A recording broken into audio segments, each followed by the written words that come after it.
that this war is the first time for me. I've been in Israel for 52 years. I've been in public diplomacy, Another cute word for propaganda. speaking on behalf of the state of Israel, literally from the late 1990s, but certainly in the Second Intifada. And what can I say? I've never met overt, harsh, microaggression, Microaggression. Oh, the microaggressions. That's the real tragedy right now. Will somebody please think of the microaggressions that the Zionists are being subjected to?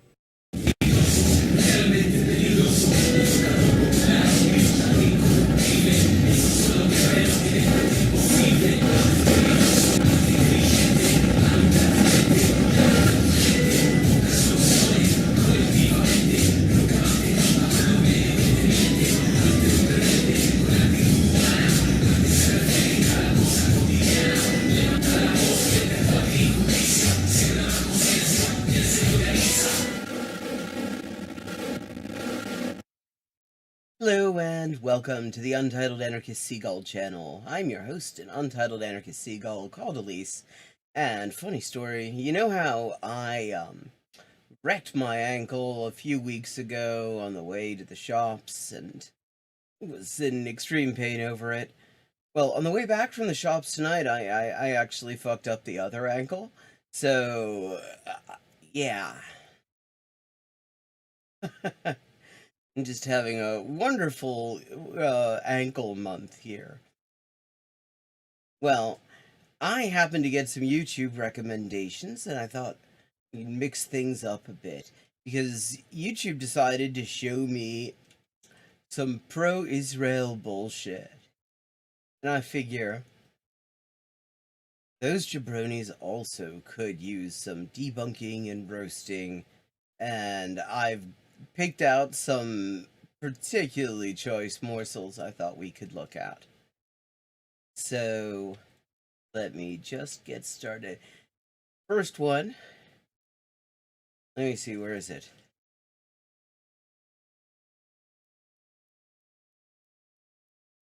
Where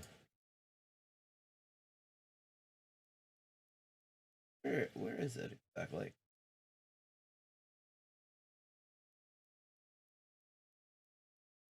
Here we go. There it is. Yes. Israel needs to stop apologizing. This is from some channel called JNS TV. I'd never heard of. YouTube recommended it to me. Because I think we can all agree, if there's one thing that Israel, you just can't help thinking about Israel these days, is they're just too apologetic. They just clearly feel bad about all the things they're doing. It's frankly a little bit awkward for the rest of us that they're constantly apologizing. So apparently that's what these people have decided to go with on JNS TV, and let's just see what the fuck that's about.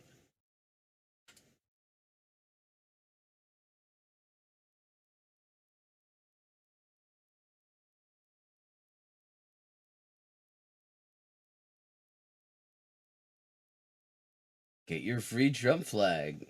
I'm sorry, I don't actually. I've got wood for fires. Everything's on the table. That's the sort of thing you just love to hear from pro-Israel propagandists. How's everybody doing, chat? Let me know if I need to adjust the audio at all.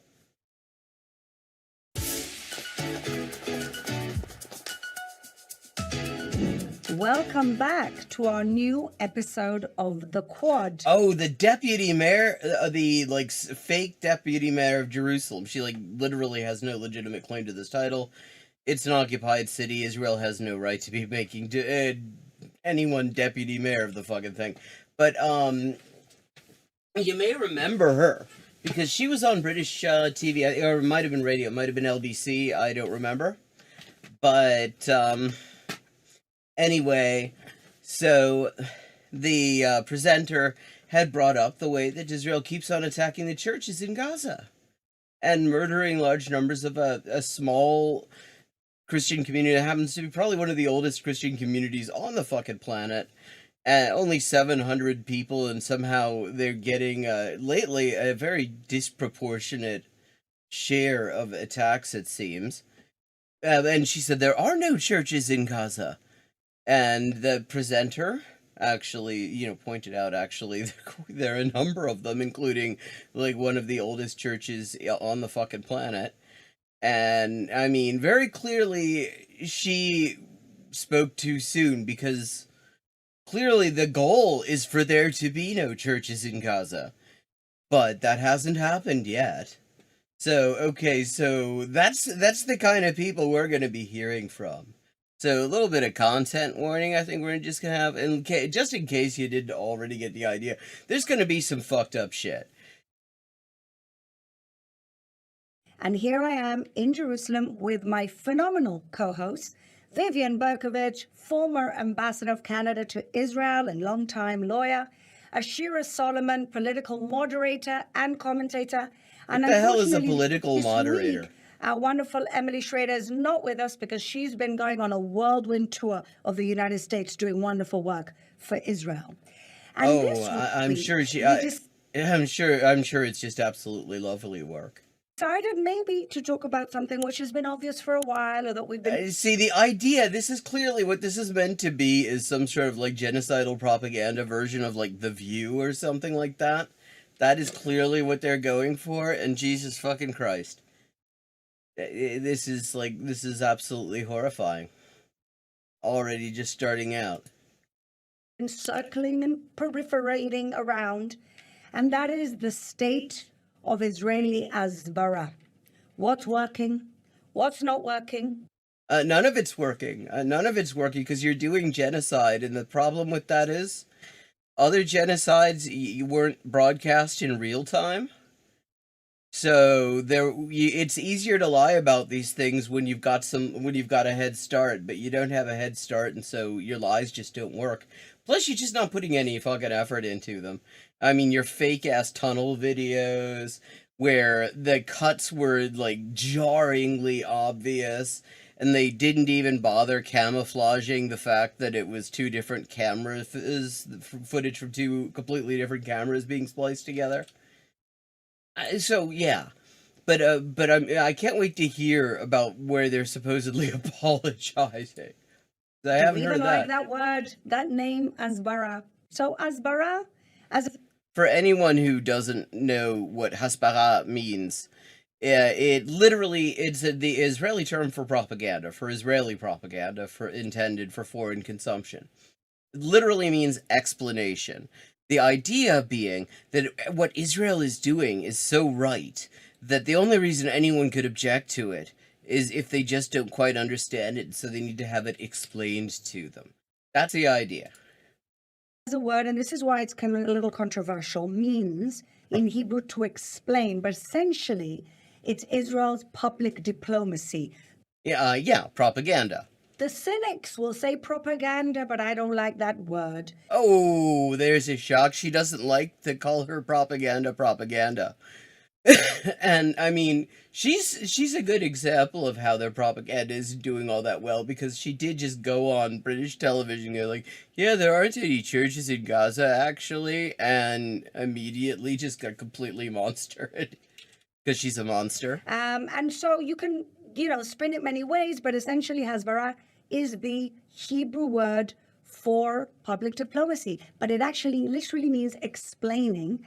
And there's that little thing of, qui s'excuse s'accuse. When you excuse yourself, you're accusing yourself. Why do we have to explain that we exist and we're not going? Because the existence of your regime is a problem. It was based on fucking ethnic cleansing, and it's a racist regime. It shouldn't exist. Going anywhere. Have a right to exist. I have a right to exist. Oh, fun fact. I mean, this whole... People act like this whole right to exist thing is just some, like, eternal idea that's always been there. It isn't. First of all, international law does not have the concept of a state having a right to exist, because it doesn't even make sense. Because states are going in and out of existence all the time. If states have a right to exist, then, like, the German Democratic Republic had a right to exist. Certainly had a hell of a lot more of a right to exist than Israel does. and the government of the GDR would be entitled to some sort of compensation for their no longer existing and shit. But see, the term came from the 1980s. The PLO was trying to get into talks with Israel at the time. And they had agreed to, recognize Israel in the terms of international law, which is to say that it was, that it existed as a state and was entitled to recognized borders and, peaceful existence and shit. Which is the only right a state actually has under international law. No such thing as a right to exist. And so Israel and the US needed an excuse not to talk to the PLO. And so they said, but the PLO isn't recognizing Israel's right to exist. The idea being that the PLO not only had to recognize that there is an Israel on their territory, but that it was somehow legitimate. To legitimize all the things that were done in order to put an Israel in the middle of Palestine. This is always what kind of pulls me away from this word. Use it, not use it, but that's really the word that everybody knows. So I want to start with you, Vivian. I'm surprised they haven't come up with another word, actually. Because it is not a word that actually, the people who know it know it as a synonym for just telling outrageous lies. Been an ambassador to Israel, so you are now in a very different position because you are now living in Israel. You're a citizen of Israel, and you've been in Canada. You've been dealing with a lot of things, and you deal with press, etc., every single day. Give me your take on the current. Well, she's like collecting the settler colonial box set. A citizen of Canada. Now she displaced some Palestinians. State of our Hasbara. What's working, what's not working. So I just thought it was important that everybody kind of be at the same place in terms of what is Hasbara. And it was 30-ish years ago when this whole kind of concept really became a thing, right? It was like, we have to explain. So it's actually older than that. Chomsky writes about Hasbara in The Fateful Triangle, and that's from the early 80s. the first was very positively received. Well, that's because people, when it was being positively received, that's because there was basically no counterpoint. All you had was pro-Israel propaganda delivered by propaganda outlets that weren't going to contradict it. And you didn't have, the electronic intifada. You didn't have social media. You didn't have, Palestinians live streaming themselves being murdered and shit. And so it was a lot easier. Plus, the thing is that Israel has, to a great extent, lost the Jewish community in the U.S. The younger generations, the people who were under 30 around the time of the first big Gaza massacre in 2008, 2009, overwhelmingly just had disconnected from Israel at that point. Basically people my age. So, they basically, for the first time, actually had to deal with some level of challenge. And much like the Israeli infantry and the Israeli armored units, they don't do well when they're facing challenge. They only do well when there's no challenge. They're very good when they're not actually fighting against anybody.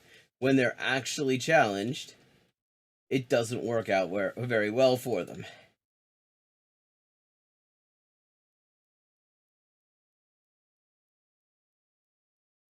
Oh, look at that. It's a map that completely erases Palestine.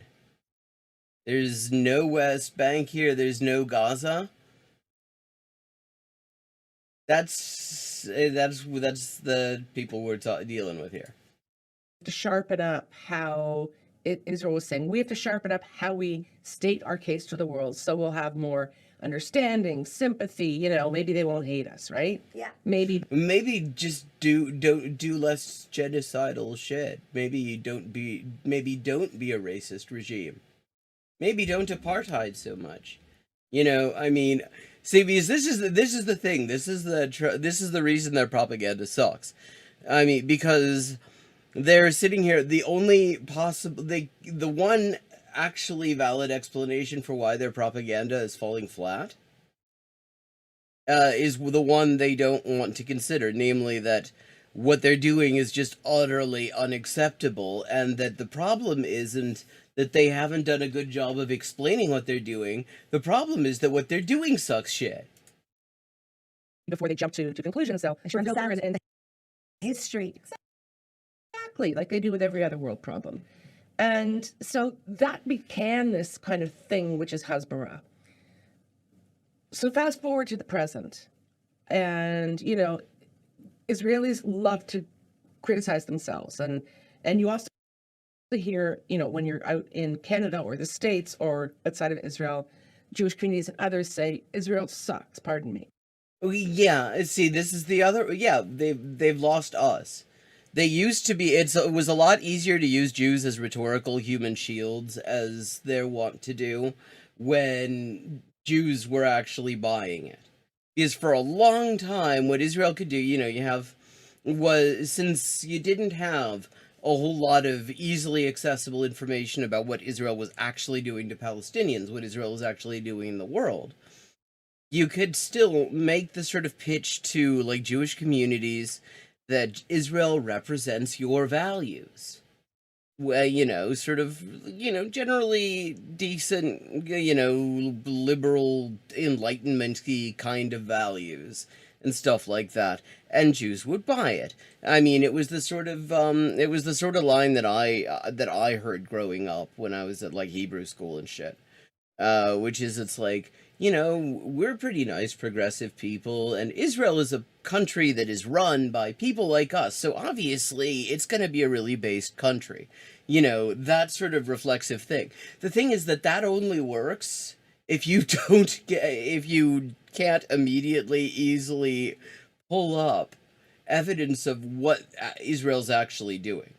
And so the minute it became easily available, the minute it became so easy to actually find information and actually listen to Palestinians without, the media system filtering them out and everything, the minute you could actually sort of get that stuff without this sort of mediation, it immediately fell apart. And so, yeah, they've lost us to a great extent. These organizations, they present themselves as Jewish community organizations. What they are is basically ideological police. They ideologically police the Jewish community, and they're not succeeding in it because, a large amount of the Jewish community is paying attention, and they don't like what they see. Israel really does a bad job of explaining its case. Yeah. That's why the UN, the EU, all of these other countries pile. Yeah, all they need to do is explain why genocide is good, and then people will change their mind about genocide. This is the level of the thinking. Yeah. And I'm calling BS. I'm calling hooey. Because I've been watching this for decades now, very carefully, and I don't think it matters what Israel says. You think so? I absolutely do. You take it in the position of the kind of, I think that it probably does matter in the sense that when you have the Israeli leadership just openly saying, yeah, we want to exterminate the entire population of Gaza, and to this end, we're going to deny them all the basic essentials for life and then carpet bomb them. And that when you say that, when you make an open statement of genocidal intent, it does not actually help your public relations. Because most people in the world think that's a bad thing to do. Literally. say the more extreme Israelis were like, who cares? They hate us anyway. Is that what you're saying? Nope, I'm not saying who cares. I care deeply. What I am saying is I think we have to be a little bit fatalistic about it and understand that whether or not or it doesn't really matter what we say. Yes, in the sense that when you're doing things that are so far beyond people's idea of what is morally acceptable, you can say whatever the fuck you want. People are just going to think you're horrible, 'cause you are. How we say it, we're trying to penetrate a wall that's impermeable. It's And just that wall is what? Unlike Israeli armor, it turns out that turns out to be kind of permeable. What is that wall? that wall is a combination today of Islamist anti-Semitism, Yeah. kind of converging for the perfect. Oh yeah, that's the problem right there. Is people would be fine with the genocide if it weren't for anti-Semitism. See, this is an attempt to use Jews as human shields. Storm with woke anti-Semitism. Yeah. And Woke anti-Semitism is just what is their word for just not is for opposing racism, for saying maybe racism isn't a thing we should do so much. their minds are made up because, as Yeah. I remember Emily put it so brilliantly when last Hello, week. south of Sublime. How you doing? How's the audio? Binary in their thinking. Yeah. You're either in or you're out. You're black or you're white. Wow, I mean, Israel would never be binary. They wouldn't have racial markers on their ID cards where you're either a Jew and therefore entitled to full human rights, or you're not, in which case you're not. They would never. I mean, people need to be less binary, like Israel. Jesus. Or oppressed. And facts don't Or matter. oppressor. And Facts don't matter. And facts don't matter. But what's interesting now is if the Facts don't matter. Motherfucker, she was just on British radio lying her ass off about how there are no churches in Gaza.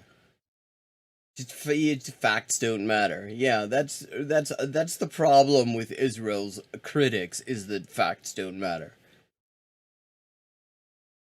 in a way that it makes it look like, oh, those Jews aren't all of these horrible things, that they're going to find a way to make us those horrible things. Okay? Except the point is that it's not, it's, as she herself just pointed out, they've lost a lot of the Jewish community at this point. My generation of the Jewish community in the U.S. and younger have more or less already sort of cut ourselves off psychologically from this regime, because a lot of us came up starting to hear, at the time when it was first really starting to be somewhat mainstream to say, wait a second, maybe there's some human rights shit going on that we need to be paying attention to. I mean, that was what actually first made me sort of move away from the sort of Zionism I had been steeped in growing up, which was this very kind of watered down, feel good sort of bullshit Zionism, not like the hardcore Likud stuff. But, I remember I was already extremely critical of lots of things. I had grown up studying history independently and realized I was being fed a line of crap on all sorts of different things. Hadn't really questioned anything to do with Israel because I just hadn't come across anything that made me think about it. And I was reading Zed magazine, which I don't know if it's still around. But there was an article with something like human rights in Israel, and it's like, wait, so there's a human rights problem in Israel? I had no idea. I was 19, 20 at the time, and I read it, and it's like, holy fuck, yes, there is. It's actually kind of fucked up. And, and my response every time I have, come across something that leads me to doubt some, crap that I'd been handed and sort of accepted reflexively in the absence of anything contradicting it, was to sort of delve in and really get stuck into it and try to understand it. And that process had me, emerge not in fairly short order as a straight up anti-Zionist. But yeah, so that's the thing. They've lost us. So losing us is actually is really a bad thing for them propaganda wise, because they it turns them from being people who can sort of claim credibly, if not accurately, to represent Jews and our interests and shit, to being people who are appropriating our symbols and claiming to speak for us, leading, millions of us to show up on the streets all over the world saying, fuck no, you're not. We've got nothing to do with these assholes, and we're actually kind of sick of them pretending we do. That's the problem. I mean, it's the problem was that at a time when it actually did seem like Jews and Israel were synonymous, a lot of people would would shy away a lot more, I think, from thinking maybe something's fucked up about Israel, because if Jews and Israel are synonymous and something's fucked up about Israel, that must mean that there's something, that's immediately sounds anti-Semitic. But when you've got a whole bunch of Jews saying, yeah, there's something fucked up about Israel, all right, fuck them.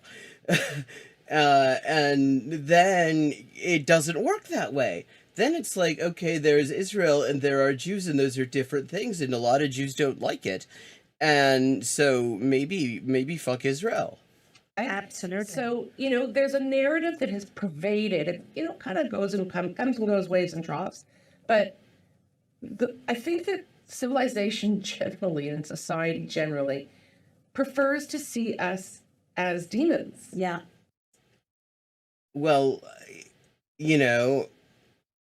maybe just a thought. If you don't want Jews to be seen as demons, then let me just propose two little solutions. One is, when you do like horrible, demonic, fucked up shit, don't claim to be speaking in our name. Don't wrap that in the fucking Magen David and the menorah and all this shit. Don't claim to don't put that shit on us. Don't leave it at our doorstep and say we had anything to do with it. That's the one possibility. Then there's another option. This is an extreme one. Just to be clear, maybe don't do fucked up demonic shit. Like, maybe just don't do that shit. Maybe the reason that people don't like, don't like your shitty ass regime is that it's constantly doing fucked up shit.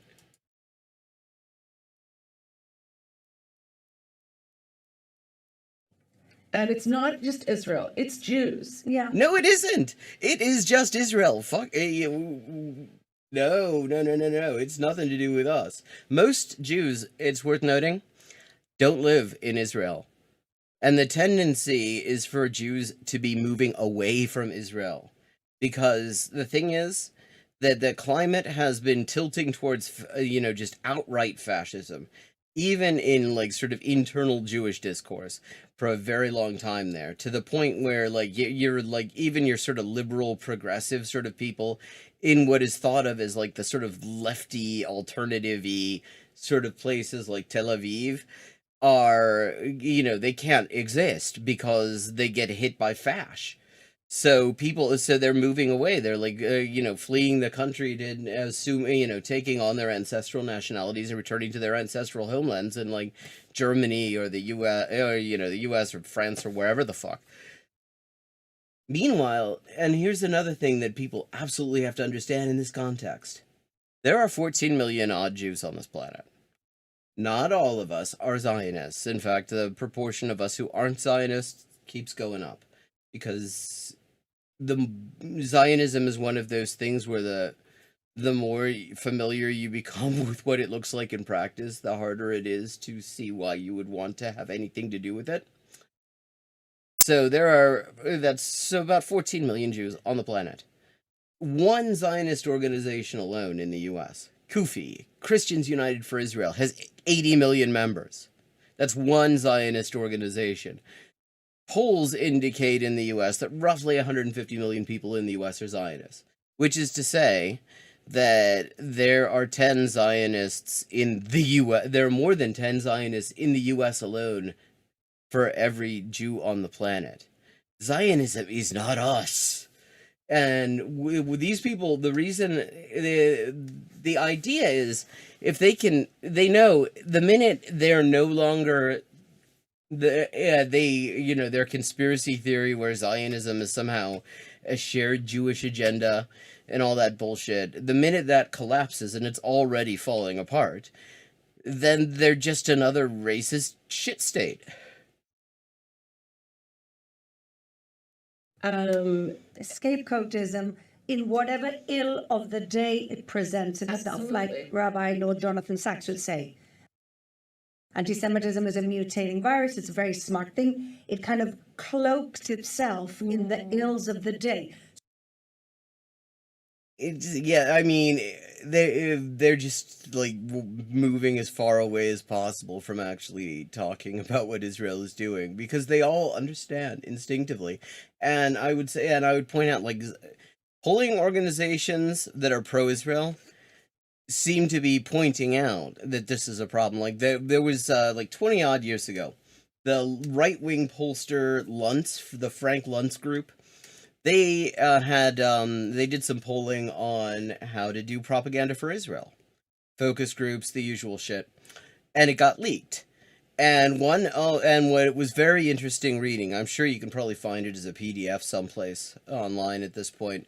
One of the interesting things is they focus grouped various issues to see what the message is, what the messaging had to be, what the propaganda had to be in order to get people on side. And what they found is there were some things that Israel did a lot of, there was no way that you could possibly get people on side. Like house demolitions in Sheikh Jarrah and other places in occupied East Jerusalem, for example. They found that there was absolutely no good line on that, the only way to deal with it was simply not to talk about it, because it was just too horrible and nobody could find any justification for it.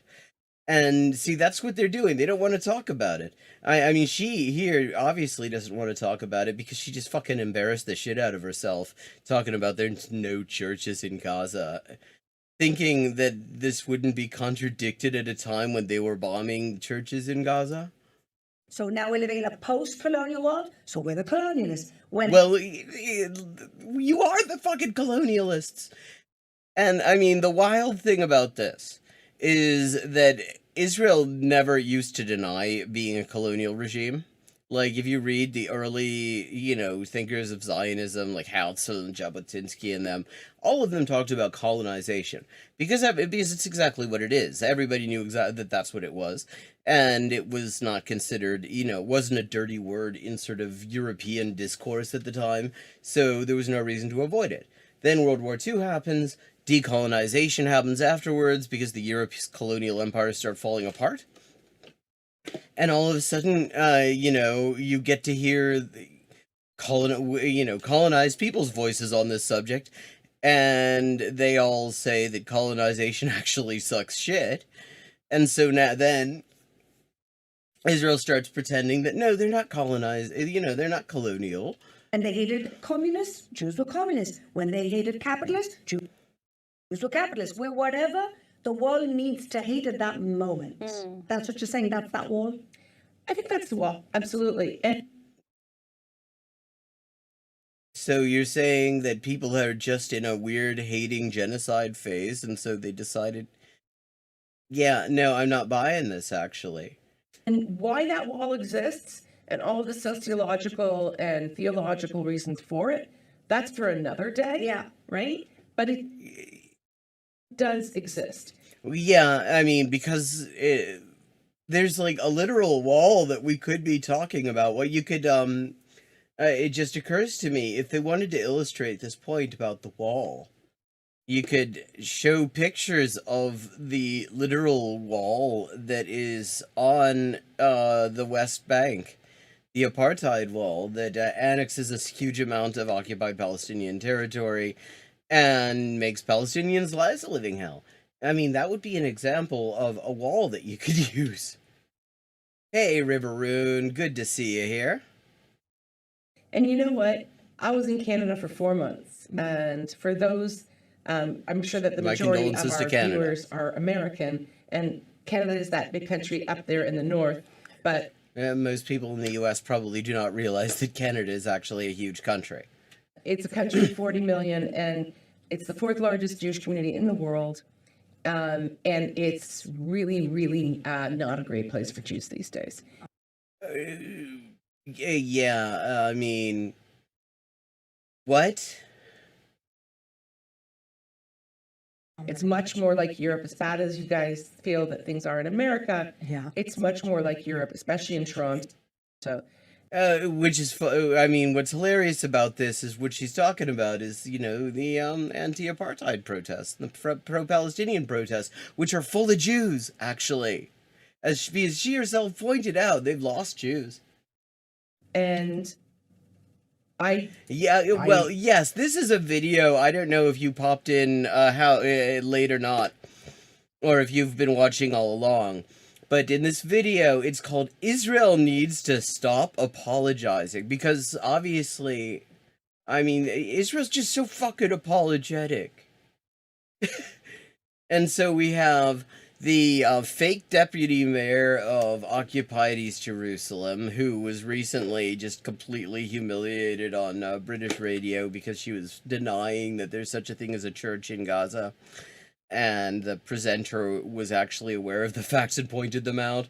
We have this ex-Canadian ambassador who decided, you know, she'd done enough settler colonialism in one hemisphere. She was going to do some settler colonialism in another hemisphere, and now she's over. Yeah, it is conspiracy theory talk. I mean, Zionism, you know, this Zionist ideology is very much conspiracy theory talk. Because what Zionism does a lot of the time is takes anti-Semitic talking points and says, yeah, that's right, but that's a good thing, actually. So, like, anti-Semites will say, yeah, I know, it's a ridiculous title. I mean, how far up your own hole do you have to be to think that the issue right now is that Israel is apologizing too much? But so, like, you know, anti-Semites will be like, yeah, Jews are all part of a common agenda. They all have a political agenda and shit. Which is bullshit, of course. And Zionists are like, yeah, we do. Yeah, we're all part of the Zionist agenda, and or something like that. I mean, that's how Zionism works. It takes anti-Semitic talking points and then turns them around and says, yes, that's true, and it's good, actually. This is, so that is why this sounds like anti-Semitic conspiracy theories, because it is anti-Semitic conspiracy theories. watch the press very. And look at that map behind the former Canadian ambassador to Israel, incidentally. Notice something about this map. There is no, there are no boundary lines here. The West Bank, the Gaza Strip, all of it is annexed in this map. Carefully. I studied, I speak to journalists. You know, it doesn't matter what we say. And saying to the government. Well, maybe the problem is what you do. They're just looking to trip us up for an excuse, anything to just. It's made up. Yeah, I mean, they were just looking to trip you up into doing, you know, genocide, like, just accidentally, as a gaffe. The minds are made up, you know, and they've been made up for a long time. Yeah. Okay, but no excuse for us not doing our job properly in terms of being able to present our case to the world. And Ashira, you are kind of the younger generation. You're a generation, what are you, Z, G, D, I can't. I'm a millennial. Come in. Sorry. I'm a millennial. You're a millennial. I don't know what I am. I'm an 80s chick. I was born in the 70s. Okay, so you're a millennial. So I mean, this is like, whole game. they are clearly, this is called the Quad. Because there are 3 of them.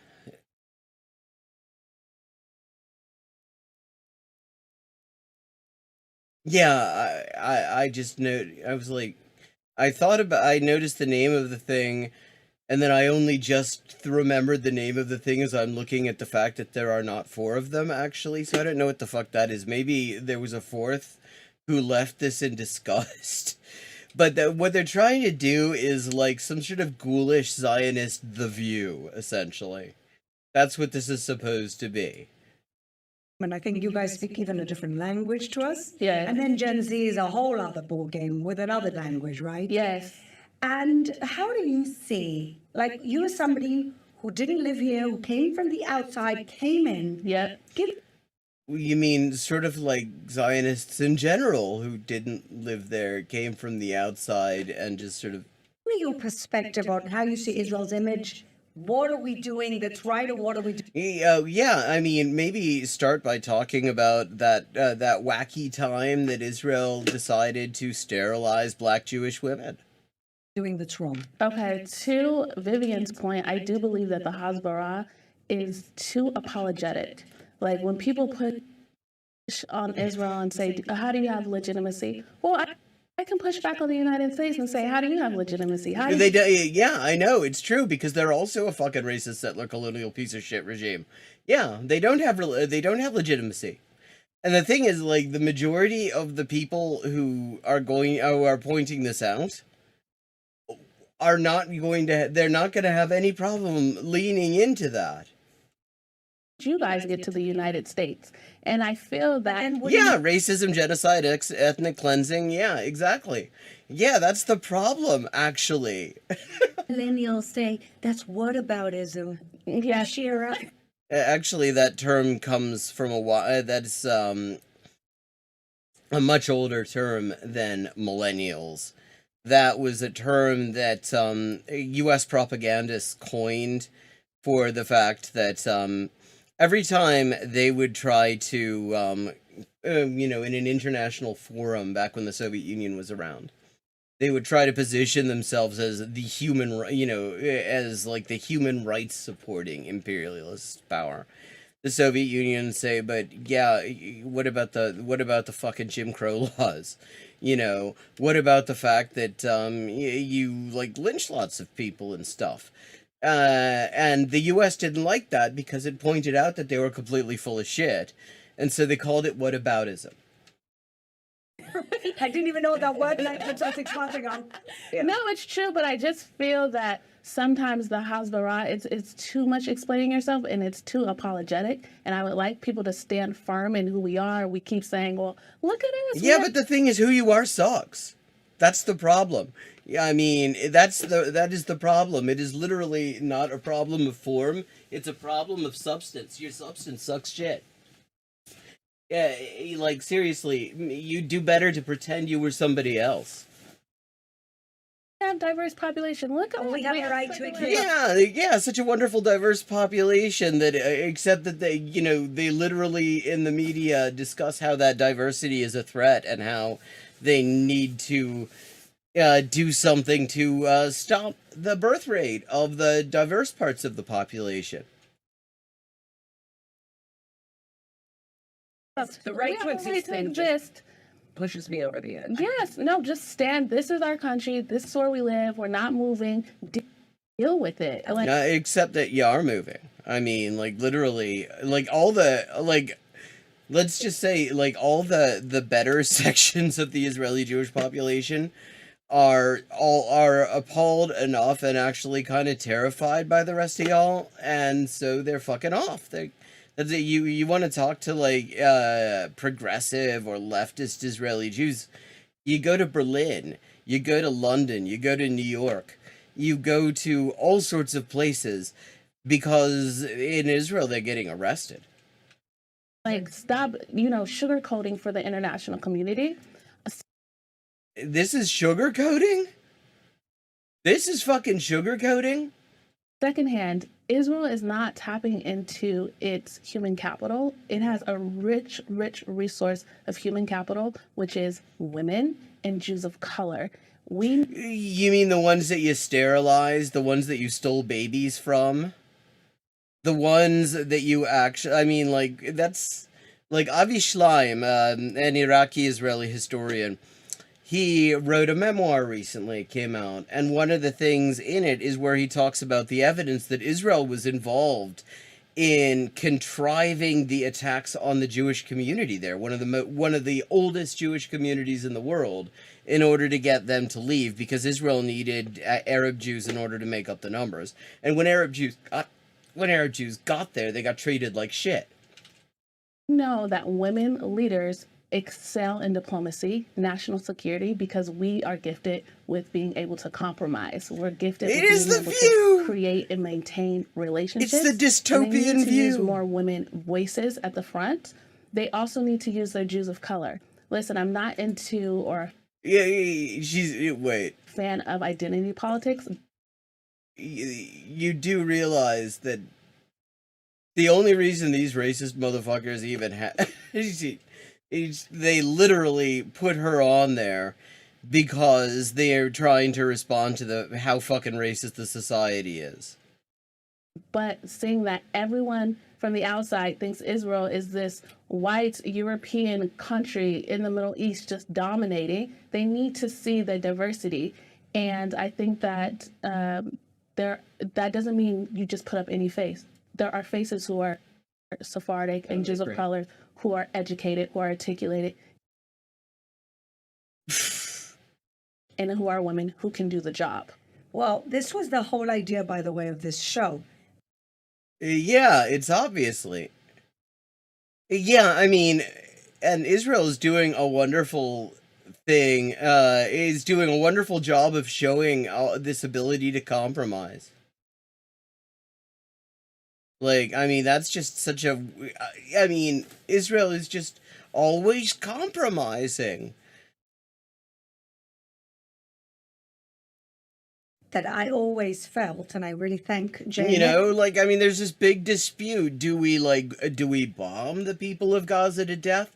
Do we starve the people to Gaza to death? And they, you know, this is a really big dispute that they're having, and so they worked it out. They said, we'll do both. We'll bring both, we'll reach across the aisle, and we'll starve the ones who aren't killed by the bombing.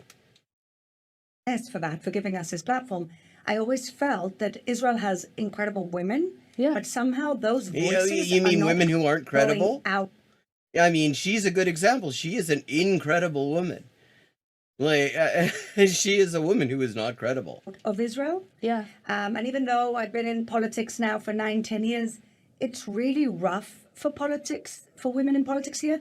And unfortunately, the numbers are going in the wrong direction. Well, yes, because it's a bunch of fucking fascist, misogynist pricks. I mean, the society is already misogynist as hell. Like, there is no civil marriage.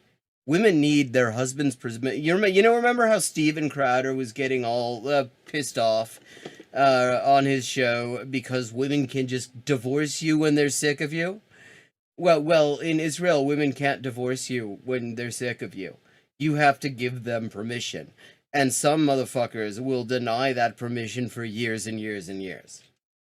Exactly. The numbers are going in the wrong direction. We went, in local politics, we went from 13% to 19, 18%. Wow.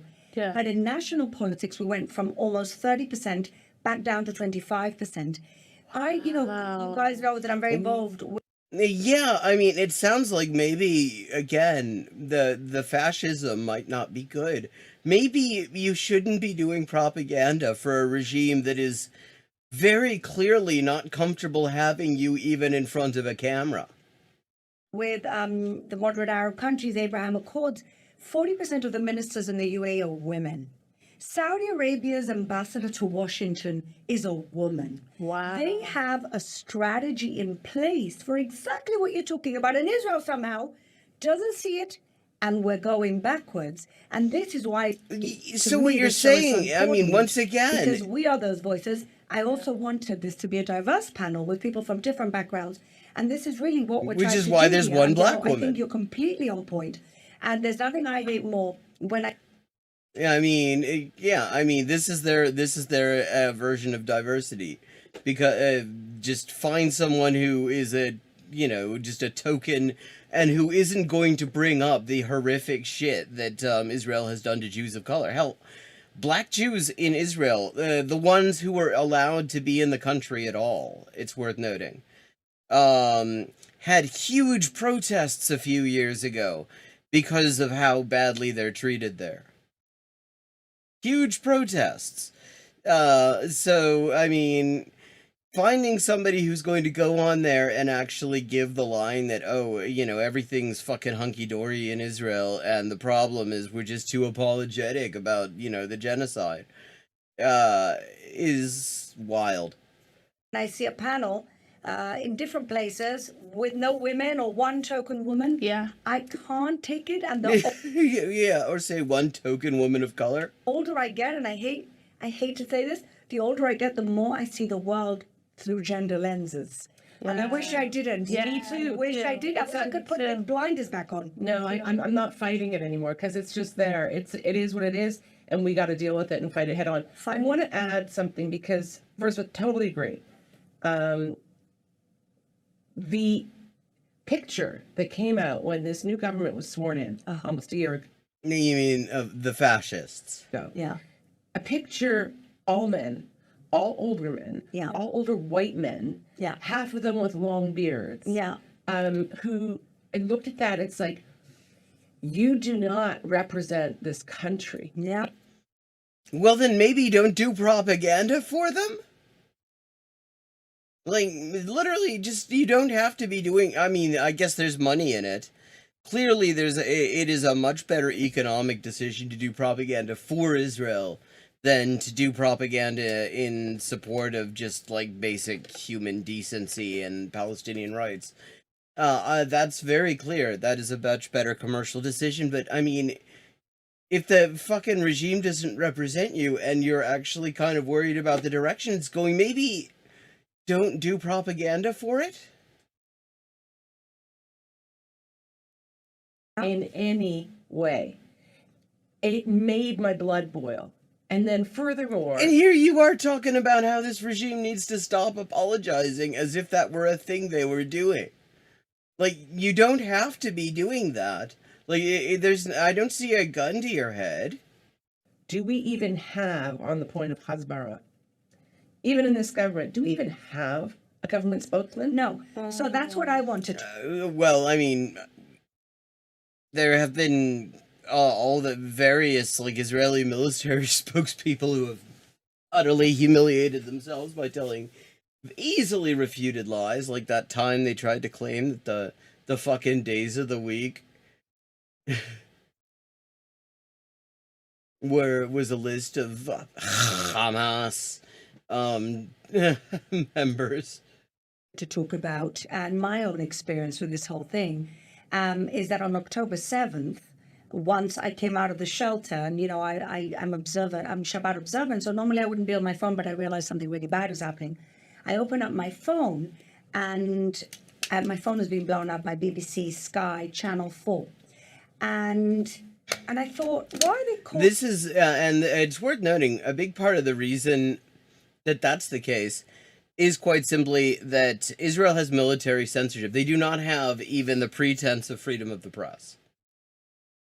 So, a lot of the time, but on the other hand, they do not actually censor foreign media, though this government currently is trying to change that and make it a crime to consume media that harms the national morale. Like, there, you know, Palestinian citizens of Israel have already been arrested for this. But yeah, the thing is, like, Israelis are constantly finding out about shit going on there, you know, going on, you know, 5 minutes drive from them, from foreign press, because everything that is published in Israel has to go through the military censor, and the military censor doesn't necessarily want to admit it. Calling me. Now, yes, I have. I mean, there was a case, I feel like it was an espionage case. This is like maybe 10, 15 years ago. I forget the names of anyone involved, it doesn't matter. But the thing was, everybody knew the name of the defendant in the case, because she'd been all over the foreign press. She'd been all over the Guardian and the Times and the Post and the Telegraph. and all the rest of it. And everybody reads them. So, everybody knew this person's name. Everybody knew exactly who she was, but you still were not allowed to write her name in print, and you weren't allowed to mention her name on television. Even though everybody already knew it. Like it was some kind of fucking secret. Been deputy mayor for foreign affairs of Jerusalem for 5 years. I've been a city councilor for 8 years. And essentially, when something bad happens in Jerusalem, they call me, because that's been my role. You mean being something bad that happens in Jerusalem? But if they're calling me on October 7th, it's because they called the Prime Minister's spokes, and the Prime Minister on October 7th did not have an international spokesperson. Wow. The army was too probably in the mess of what was going on, the tragedy, one of the things that has really come out of subsequently, Israeli journalism investigating all of this stuff is that the Israeli military were absolutely up their own asses. It was complete chaos. Nobody was at the helm. Nobody was giving orders. It was just everyone for themselves, and the whole thing was just a huge mess. It's just complete and utter chaos. All it took was like one prison break, and the whole fucking the wheels fell off. That the tragedy that was ongoing on October 7th. Yeah, they hate tokens. Deal with anything. They didn't speak. Most people didn't speak for 4 days. I know. And I spoke from 10 a.m. on that Saturday morning, and they haven't been able to shut me up since. But that's a pity. I mean, it probably would have been better for them if they had. Thank God. The point is that I think that even though, Vivian, you're right, we have to stand strong, or we shouldn't have to be explaining ourselves. There's no excuse for not having a government function, which is also a central command. There's a lot of wonderful Hasbara voices in this country. Yeah, there's no real sign of them. I mean, the fucking propaganda that these people have been putting out has been just absolute bargain basement quality. Remember the Al-Ahli hospital, when they first admitted to blowing that up, and then it turned out over 500 people had been killed, so they decided, maybe we don't want to take credit for that one. We'll save that for later. And so they released this audio that was supposedly some Hamas soldiers, admitting that they did it. And here's the thing. I don't know, Chad, how many of you work in audio editing at all.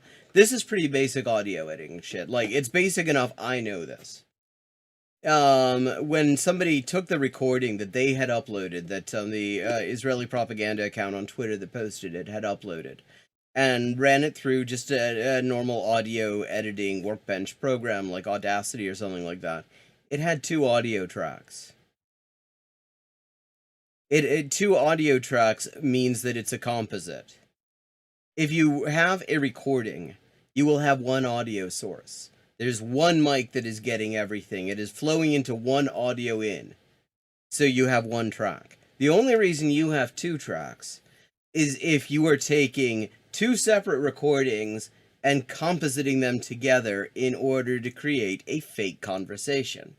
And there were other things that had been edited as well, like they did a bunch of sound effects adjustments and shit like that.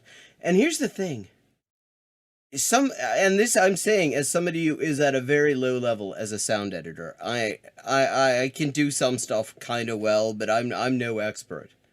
It is easy as fuck to avoid getting that wrong. If you're going to do a fake and you don't want people to immediately notice it has 2 audio tracks, you export it as an MP3. You export it as a fucking MP3 and it will merge the tracks. That's all you fucking have to do. It takes 10 seconds, tops. That's if your computer's slow. The wonderful Hasbara voices that came up with that bullshit. Or the fucking Mexican actress who they decided, they posted a video of, and she was pretending that she was a nurse at Al-Shifa hospital.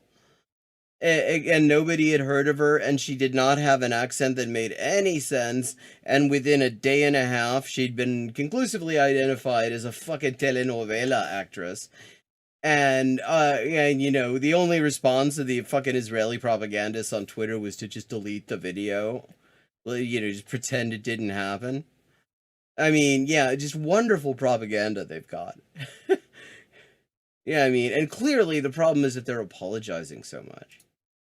And we are fighting a public diplomacy war without central command. Exactly. Without, I get messaging every day. Tone from the top. Tone from the top. What are we? Yeah, but the thing is, look at the tone from the top isn't going to help you. Because every time Netanyahu opens his mouth, it is just to openly say, yeah, we're going to do genocide. I mean, people have been acting, there's like some clip that he, in the past couple of days, that people like, he accidentally admitted that he's doing genocide. And it's like, what do you mean accidentally? He's been saying the same thing since October 7th.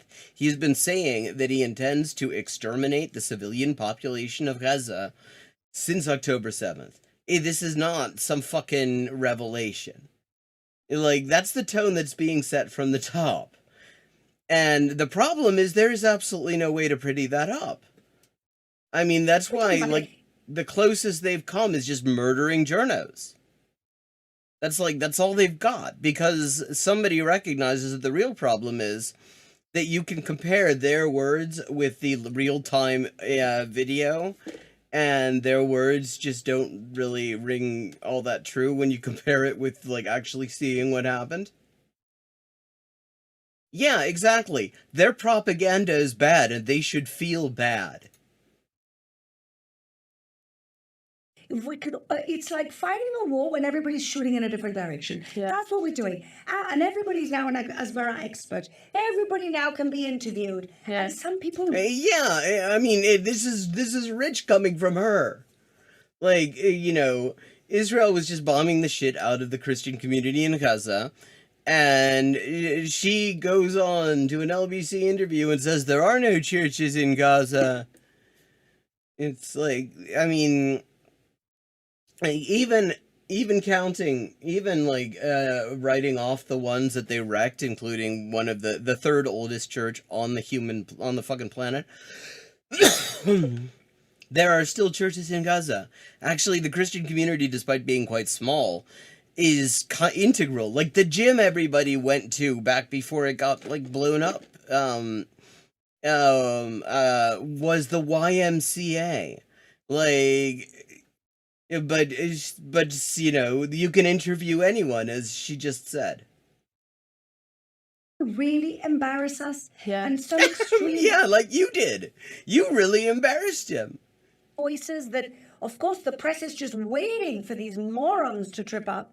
And so we need No to comment. take this seriously. And I want to actually give a shout out to the tech community. And I know that Okay, hang on a second. I have to find this.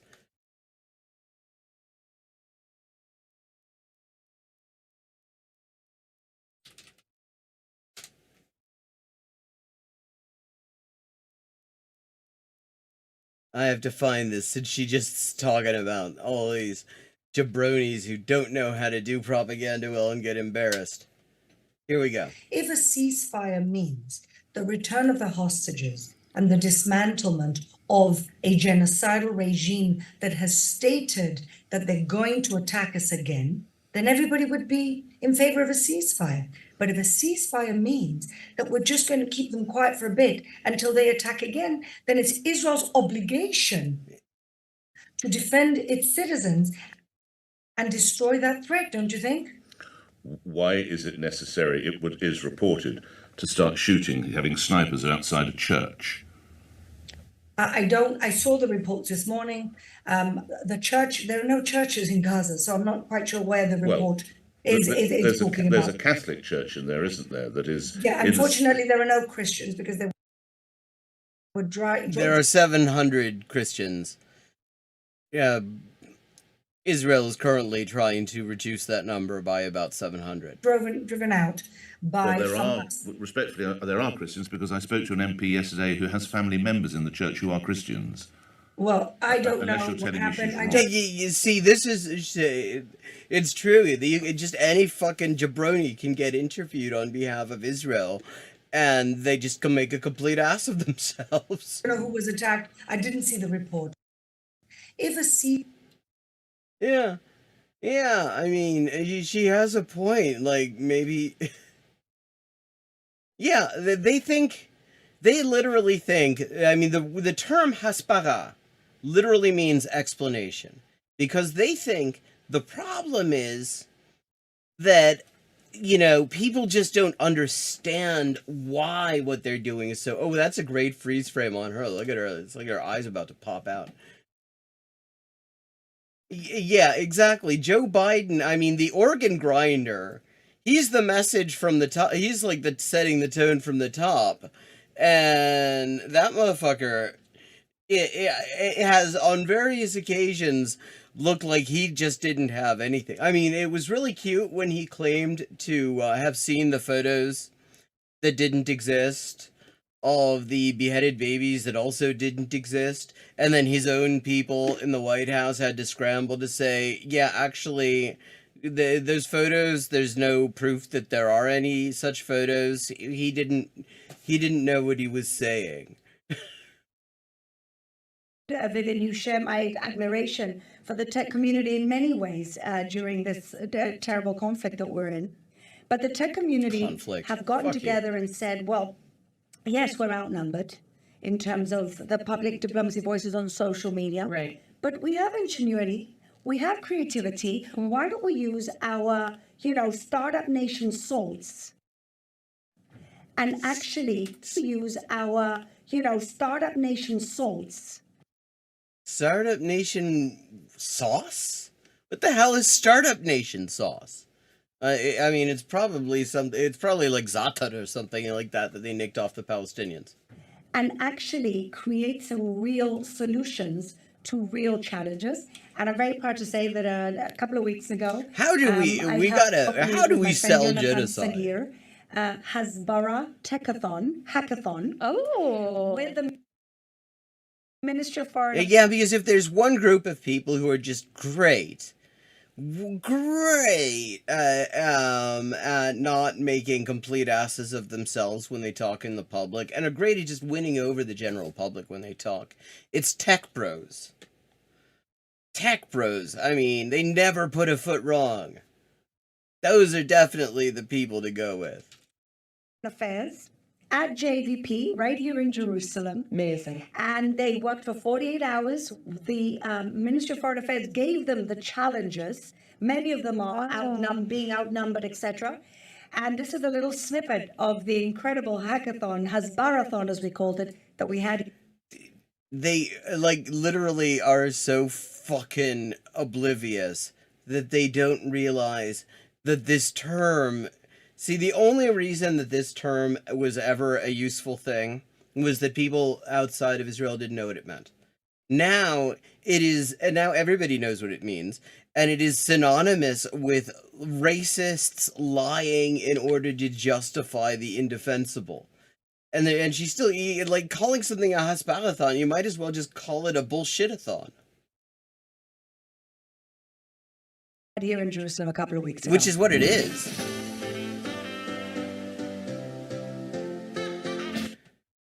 Here, yeah, okay. David Saranga. I've never heard of this guy, but apparently he's one of the people trying to figure out a way to sort of spin explicit genocidal intent.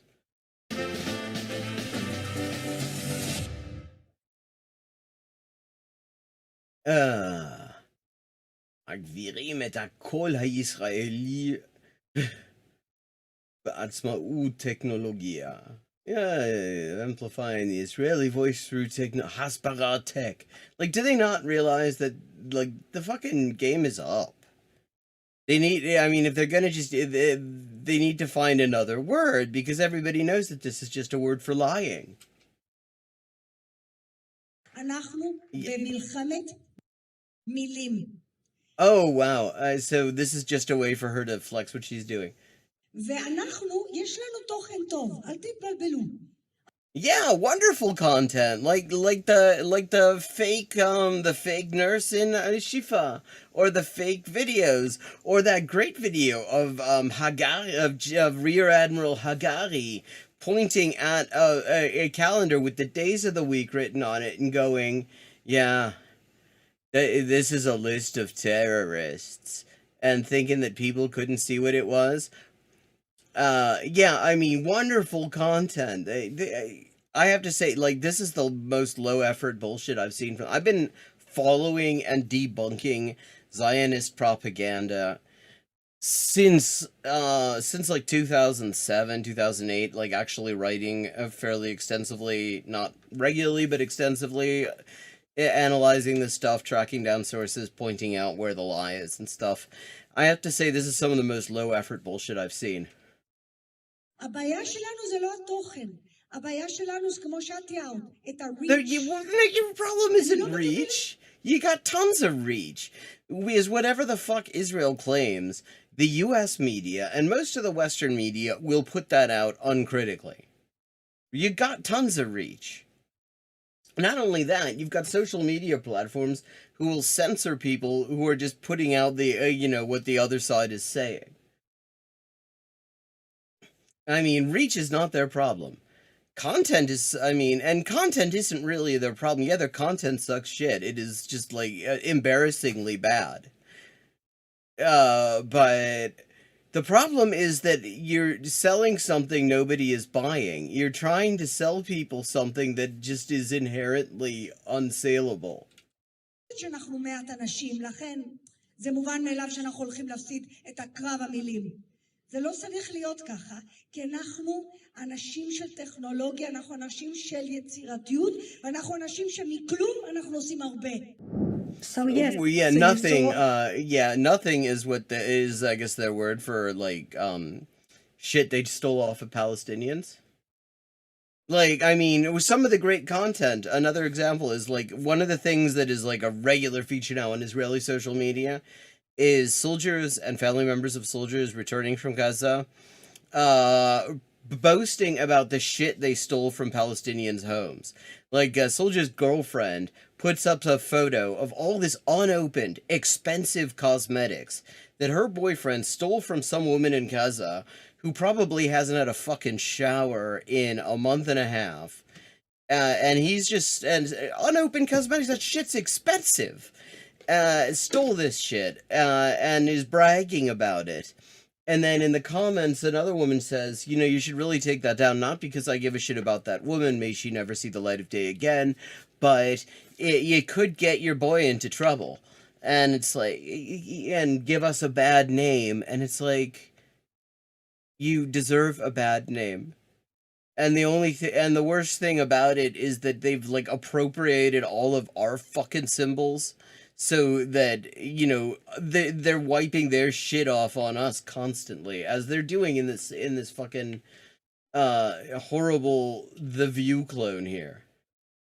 The wonderful work that was done, and I've been speaking to tech leaders. Many people have really incredible solutions. We're using now our kind of tech salts. What's with the fucking Star Wars font here? To deal with this non-tech problem, but with definitely with tech issues involved. And I think that Hasbara here and what we portray Holy out, shit, I've been talking about this thing for over an hour and 13 minutes now. We're 15 minutes deep into it. is very different, right, to what's going on in the diaspora. And I know, Vivian, you're very involved with that because you were there for the first 2 months of the war. What's going on in terms of how the Jewish community... Oh, this should be interesting. Is she going to acknowledge that actually the Jewish community hates this? That the, like... especially, like, anyone, like, in their 40s or younger already feels completely alienated from this regime and is a little bit resentful of the fact that we're constantly associated with it. I mean, I remember in, like, 2009, it was, like, the under 30s We have a survey of like Jewish under 30s in the U.S. And it said, like, would you consider it a personal tragedy? Would you consider the destruction of Israel, this emotive language, a personal tragedy? It was like 81% said no. No, not a personal that is how alienated much of the Jewish community is from Israel. Are managing this on a Hasbara front? I'm going to be pretty blunt. Which I know it's very for out a of character. change? Yeah, I know. Really out of character. So shocking. But, we're kind of, as I don't like to say, but I do say often, we're, as a community, we're in the Warsaw Ghetto, and we need Molotov cocktails. Yeah, but you're in the Warsaw Ghetto, you got that bit right. But you don't need Molotov cocktails. You're working with Jürgen Stroop, and so you've got tanks and shit. It's the other side who have to resort to fucking Molotov cocktails. See, this is like the fucking warped historical consciousness that Zionism has wrought in the Jewish community is just a thing to behold. It just reminds me of yeah. How can she like talk about the Warsaw Ghetto in the midst of all this shit and not realize that this is not the way that that's gonna play? It just reminds me of Bernadette McCalliskey, or that Devlin as she then was, on her visit to Boston. She was asked about, the Irish American community, since she's a big, a socialist Republican who was very big in the struggle, still is very big in the struggle in Ireland. And she'd said that she was really disappointed in the Irish American community because they knowing their history, knowing what they came from and why they had to flee Ireland, and flee all this oppression in Ireland and everything, they came over to the U.S. and have allowed themselves to be used to oppress black people in the U.S. And they talk about them the way orange men talk about, the Irish community in the 6 counties. And I mean, I think about that a lot. Every time I hear things like that, because it's like, it's not that long ago that we were facing fucking armored columns coming in with genocidal intent to exterminate a population of a walled ghetto that we were stuck in. And how the fuck can you look at this and, identify with the people on the tanks? What the fuck kind of historical consciousness do you have? Like, how fucking warped are you? That's your takeaway, that you're literally identifying with the SS. But somehow convincing yourself that that's not what you're identifying with. That's fucked up. This is war. It's not a cocktail party. Mm-hmm. And a lot of my encounters during those 2 months with organized community groups, which is to say Zionist groups that are trying to ideologically police the Jewish community, they were still at the cocktail party. What do you mean? I mean, okay, you're raising money. That's great. But not really focusing and addressing on the gravity of the situation. We went from 0 to 100 in one day. That's an interesting way of putting it. Yeah. For example, you have, and this is a huge issue in Toronto, where there are 250,000 Jews, okay? Big population just in the Greater Toronto area. And I know this is being replayed throughout the States. One poll in the States shows Jews are actually more likely than the general population. Very slightly more likely, but still more likely, to describe what the U.S. and Israel are doing in Gaza as a genocide. School boards are simply allowing anti-Semitic bullying and propaganda to flourish in the classroom. Example, please. Oh, by who? Yeah. Example, please. Teachers and students. Right. Yeah. What? Give an example of what the anti-Semitic propaganda is. And Jewish kids are literally being beaten up, threatened verbally, and parents who go to school boards are basically being dusted off.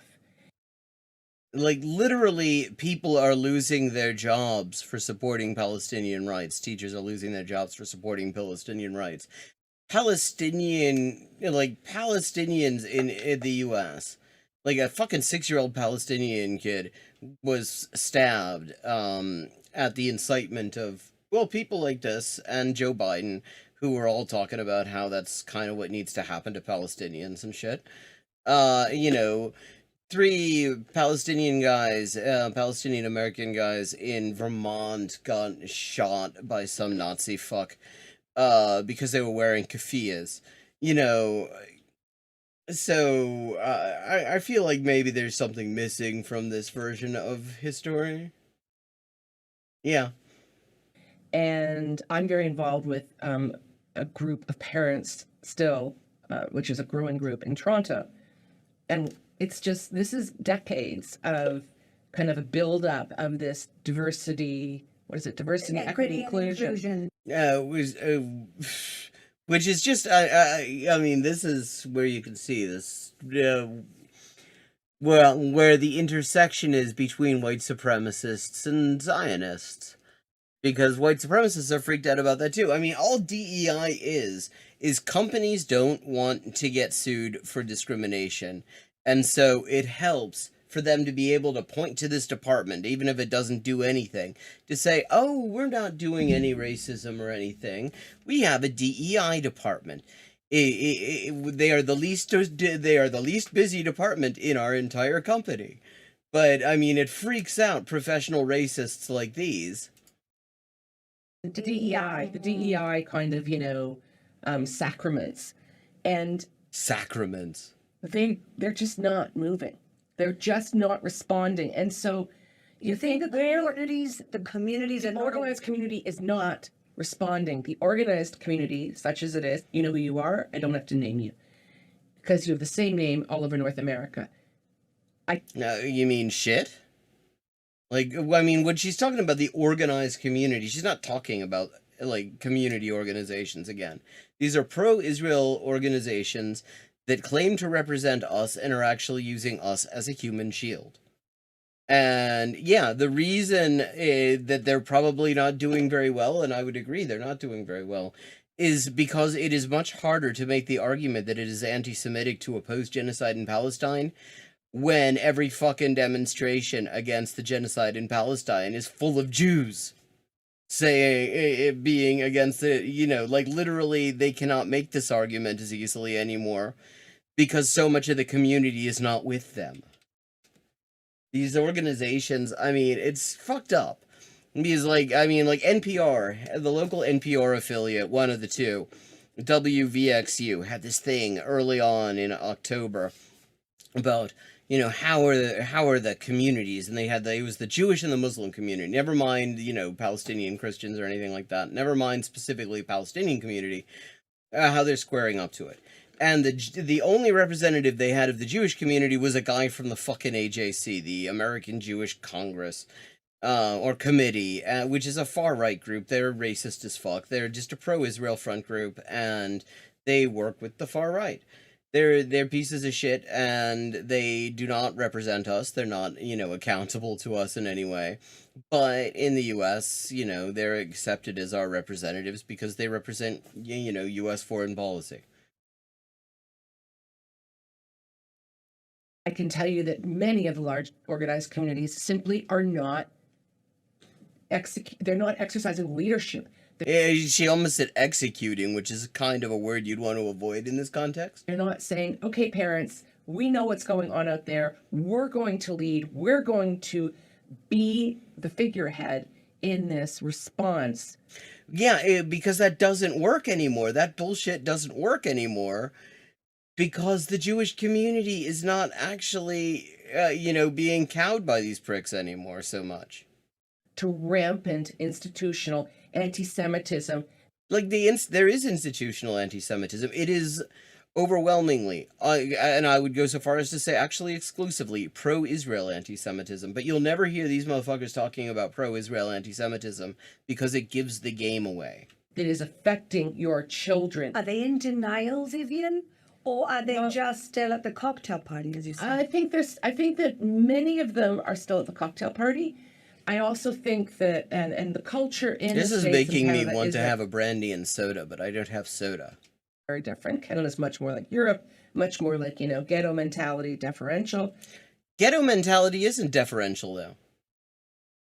Yeah, I mean, the ghetto mentality, as she pointed out, is chucking petrol bombs at tanks. But I do think that there is a lack of sophistication with respect to understanding power, how power works, and a real reluctance to get in people's faces. And Yeah, I mean, these fucking Zionist organizations, they'll never get in anyone's faces. They're so polite. Like, what the fuck planet are these motherfuckers on? somebody there, I said, I'm Israeli now. And he laughed. And Okay, for I am. people who don't know, who weren't here yesterday, she's the former Canadian ambassador to Israel, who is decided to go from one settler colony to another, and now she's an Israeli citizen. She is the fake deputy mayor of occupied Jerusalem. And some people will remember her because she got completely humiliated on LBC radio in Britain when she claimed that there were no churches in Gaza at a time when Israel was bombing the shit specifically out of churches in Gaza. So, and her name is Ashira, and she's here because they want to look a little bit less racist than they are. Well, you change a little bit when you live here for a while. And also because she's like the only person who is under 40 on the fucking panel. And they know that they are losing. They've already more or less lost Jews under 40 in North America. I mean, most Jews under 40, back during the first big Gaza massacre back in 2008-2009, Operation Cast led. The polling after that showed the Jewish community under 30 at the time just completely was alienated from Israel by that. They saw what was going on, and they could not. They just fucking couldn't. And so they have her on there basically to try to appeal to the younger generation. You laugh it up and you're less apologetic. I'm not apologizing. And they're still afraid to speak up. And now there's this map of Palestine behind the former Canadian ambassador. And as the camera is going to shift a few times, clearly they have actual camera crews in these different locations. You will occasionally see the whole thing, and if you weren't here yesterday and didn't see if you notice anything special about this map when the whole thing becomes visible. We've seen this before many, many times in history, and so I think it's a really unfortunate combination. I was there for 2 months, really getting into the muck and helping parents and talking to educators and politicians and the community, leaders in the community. And I said, why are you not leading? Well, I mean, and the reason is quite simple, because what she's talking about when she says community leaders is pro-Israel organizations, which is, unfortunately, anytime you look at anything that claims to be a major Jewish community organization in the US and Canada as well, and a lot of Western Europe and a lot of other places too, they don't really have any accountability to the Jewish community because they exist mostly to sort of bludgeon Zionism into the Jewish community. They don't have any accountability or representation. So the reason they're having trouble leading again is because the game is up, basically. They can't pretend that there is some sort of, that they can represent the community while only representing Zionists. That's why they can't lead like they used to. because at this point, it's just quite obvious that there is a major division in the community over this. Why are you not organizing? And the response I received was, well, we can't. Each Yeah, they school can't. has to organize itself. These are parents, their kids are being beaten up. I'm talking grade school. It's real. It's real. So, you know what? See, what she was talking about earlier was supposed anti-Semitic incidents, but she didn't provide any actual examples of any. And the thing is, one thing you need to know, when you see these statistics, they'll say, like, there's been a 300% increase in anti-Semitic incidents or something like that.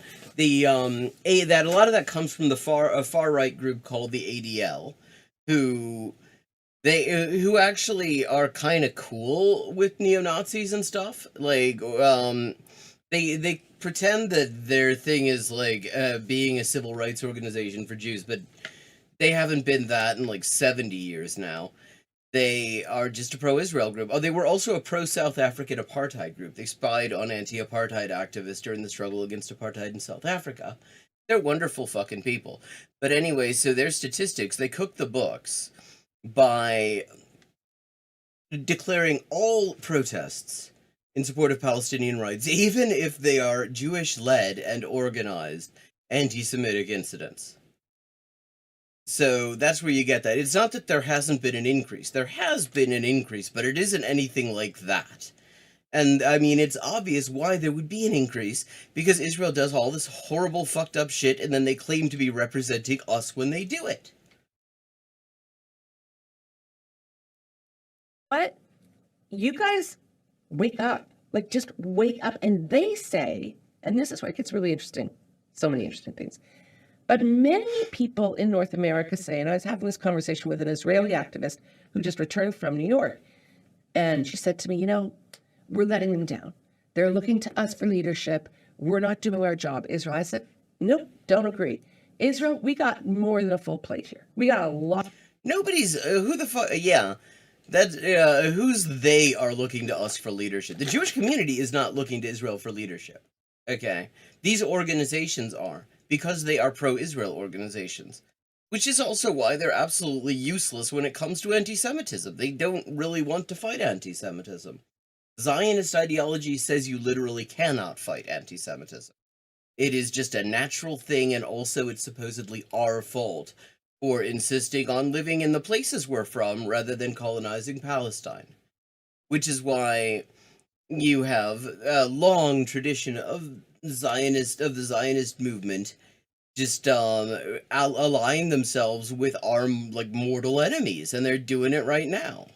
Like some of the most anti-Semitic motherfuckers in European politics right now, big friends of the Israeli government, big friends of Zionism. On our plate, they need to step up. They need to take charge. Not always, they don't defer to us over anything else, right? That's a good point. Take charge. Each community has its own specific issues and challenges. Characteristics. Yeah, personality. Ashira, do you agree with Vivian that the diaspora communities, should be actually more active or should not be waiting for us for leadership? And how do you see your own role? We're not. And the role of many Jews We're of color? I know literally that you not. guys are going to go out there and really talk about the diversity in Israel. How do you see all this, blending in to the work that you're trying to do? I agree that we do need to take the conversation to the communities. The communities should be organizing. They should be at the forefront. They should be leading. And they should Okay, notice the North American accent here. What's her deal? I've never heard of her.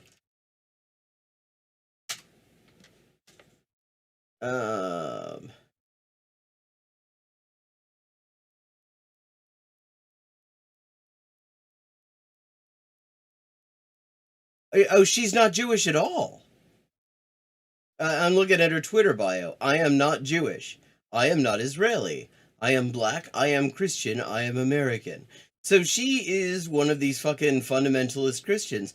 Okay, I had assumed that she was there to help paper over Israel's treatment of Jews of color, and now it turns out they couldn't even find like Jews of color to be on this thing. She's just a black right-wing Christian. from the US. I was like, okay, that's good to know. I was giving her more benefit of the doubt that she deserved. Collaborating and working together. However, the issue I have with Hasbara and explaining ourselves is what you said earlier. We can talk and we can talk and we can talk. And Ourselves? What do you mean ourselves? Israel would not let her have citizenship. people don't care. I really believe the strongest defense is letting the land of Israel speak for herself. Yeah, that's going so fucking well. That is going so fucking well for you. Where, like, these fucking Israeli goon squads are filming themselves doing, like, this, like, deeply disturbing, unfunny, horrible plagiarism of the David Chappelle Show Rick James Fuck Yo Couch sketch on the homes of people in Gaza who maybe are dead, have certainly been expelled from their homes, and just wrecking their shit and filming themselves like they're having a grand old time, and it plays really well in Israel, apparently. Like, it gets celebrated in Israeli media, but, I mean, it's just, they're so steeped in this fucking kosher 4chan of a fucking country that they have absolutely no idea how this shit comes off to normal people.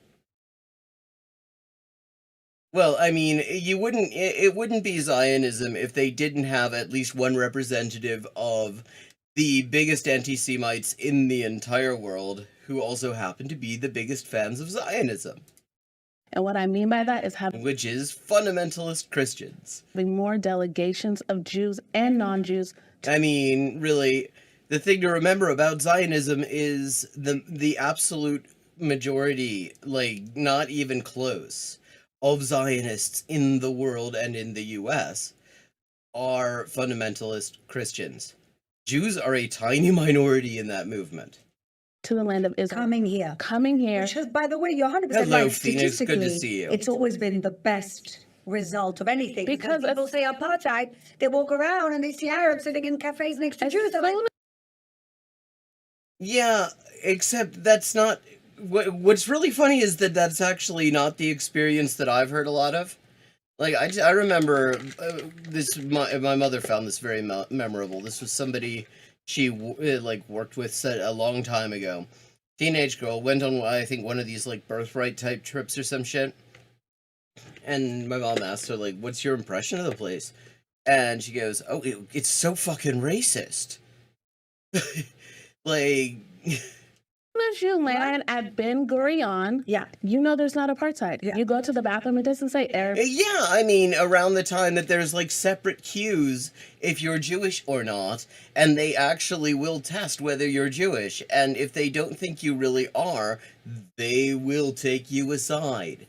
Yeah, I mean, definitely, the Israeli airports are definitely a wonderful example of how there's totally not apartheid in Israel. And Jews, whites and blacks. It busts the myth like this, right? Yeah, until you find out about how Ethiopian Jewish women were forcibly sterilized and how they stole the babies from Yemeni Jews because they don't like, because Zionism does not really like Arab Jews, because the thing about Arab Jews is they are not European Jews, and Zionism is just very much a European German ideology. Away, and so I really believe that the land of Israel can speak for herself, and I think the strategy should be more delegations. And I know you and I'm totally as a for deputy that. mayor. I'm totally for that, I have to say. As an anti-Zionist, totally. Let Israel speak for themselves. They're doing such a wonderful job, not of showing us exactly what they fucking stand for. Showing us exactly what they stand for. They step aside. Don't try to make it palatable. Just let us get a nice, tasty whiff of the fucking air that is being breathed there right now. And I mean, because every time Israel actually gets a chance to speak for itself, more people realize that maybe anti-Zionists have a point. To do more tourism to Jerusalem, and I think that is the best strategy. Well, we're bringing in a few groups. We just keep them away from Yes, shit. and Shut right up, on I guess. But yes, absolutely. And we're now bringing groups. to come and volunteer. We're kind of going back to the old 1970s Yeah. when people used to come to kibbutzes to see what pure socialism/communism actually looked like. Right. No, well, pure is an interesting word to be using there, since like no Palestinians were allowed in this communism. And later on, they actually started hiring Palestinians to do wage labor in the kibbutzes, which is I mean, Caleb Maupin. That's a form of communism that Caleb Maupin would recognize, except it involves Jews, and he doesn't like Jews. Today, actually, we have That would be like incredible the one Christian thing he'd groups object and to. Jewish groups coming to volunteer in agriculture because we are shorthanded because of the foreign workers that run away in fear, as you can't Justifiably. blame. Oh, so yeah. Not to mention they get treated like shit. They get treated like shit, and the thing is, the reason they need to rely on workers from like the Philippines and Thailand, a big part of what they see, it used to be that they were massively dependent on Palestinian workers from the West Bank. And the trouble was that Palestinian workers from the West Bank could like occasionally strike, and it would really cause them problems because they couldn't wipe their own asses without Palestinian workers from the West Bank. And so the first thing they did was brought in huge amounts of Soviets, like, I mean, yeah, often with very little interest in whether they were Jewish in any sense at all. They just cared that they were white, basically. And the thing is that still hasn't been enough, so they've had to like bring in like migrant workers from Southeast Asia, and they get treated like shit, and a lot of them don't want to spend a whole lot of time there. You can't blame them. And so we've had a real problem down south with farming, with picking fruit, with putting seeds down for next year's harvest. You know who was actually doing a lot of farming? Maybe if you're having such trouble farming, you shouldn't be bulldozing people's olive groves. I'm just sitting here thinking, because like they were doing a lot of farming in Gaza, and you keep on wrecking their farmland.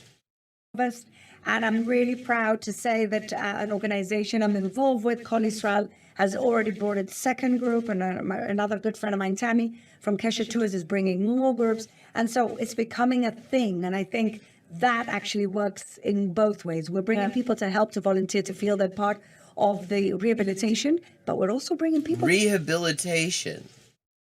to see what this is really about. Yeah. And I think on that point, I want to just flip it and go back to North America, because sorry to be so North American centric if there's someone in Australia watching, but it is. Wait, she's in Australia.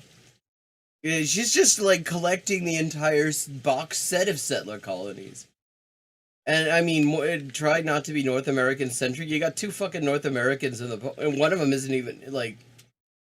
I'm from Gibraltar, it's fine. I make the Like, numbers it up. just is what it is. I'm your... I have to pretend I'm She's from American. fucking Gibraltar, and another British settler colony. And a big, its main existence, the main point of its existence these days is that it's a massive tax haven. Like, all sorts of rich people in Britain have their, like, our residence in Gibraltar for tax purposes. Half the time, so.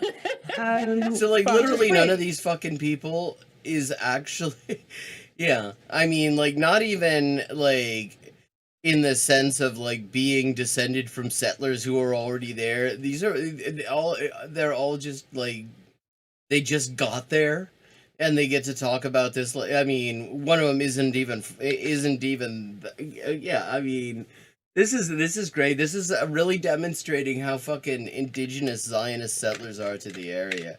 Like, not a single one of them is from there.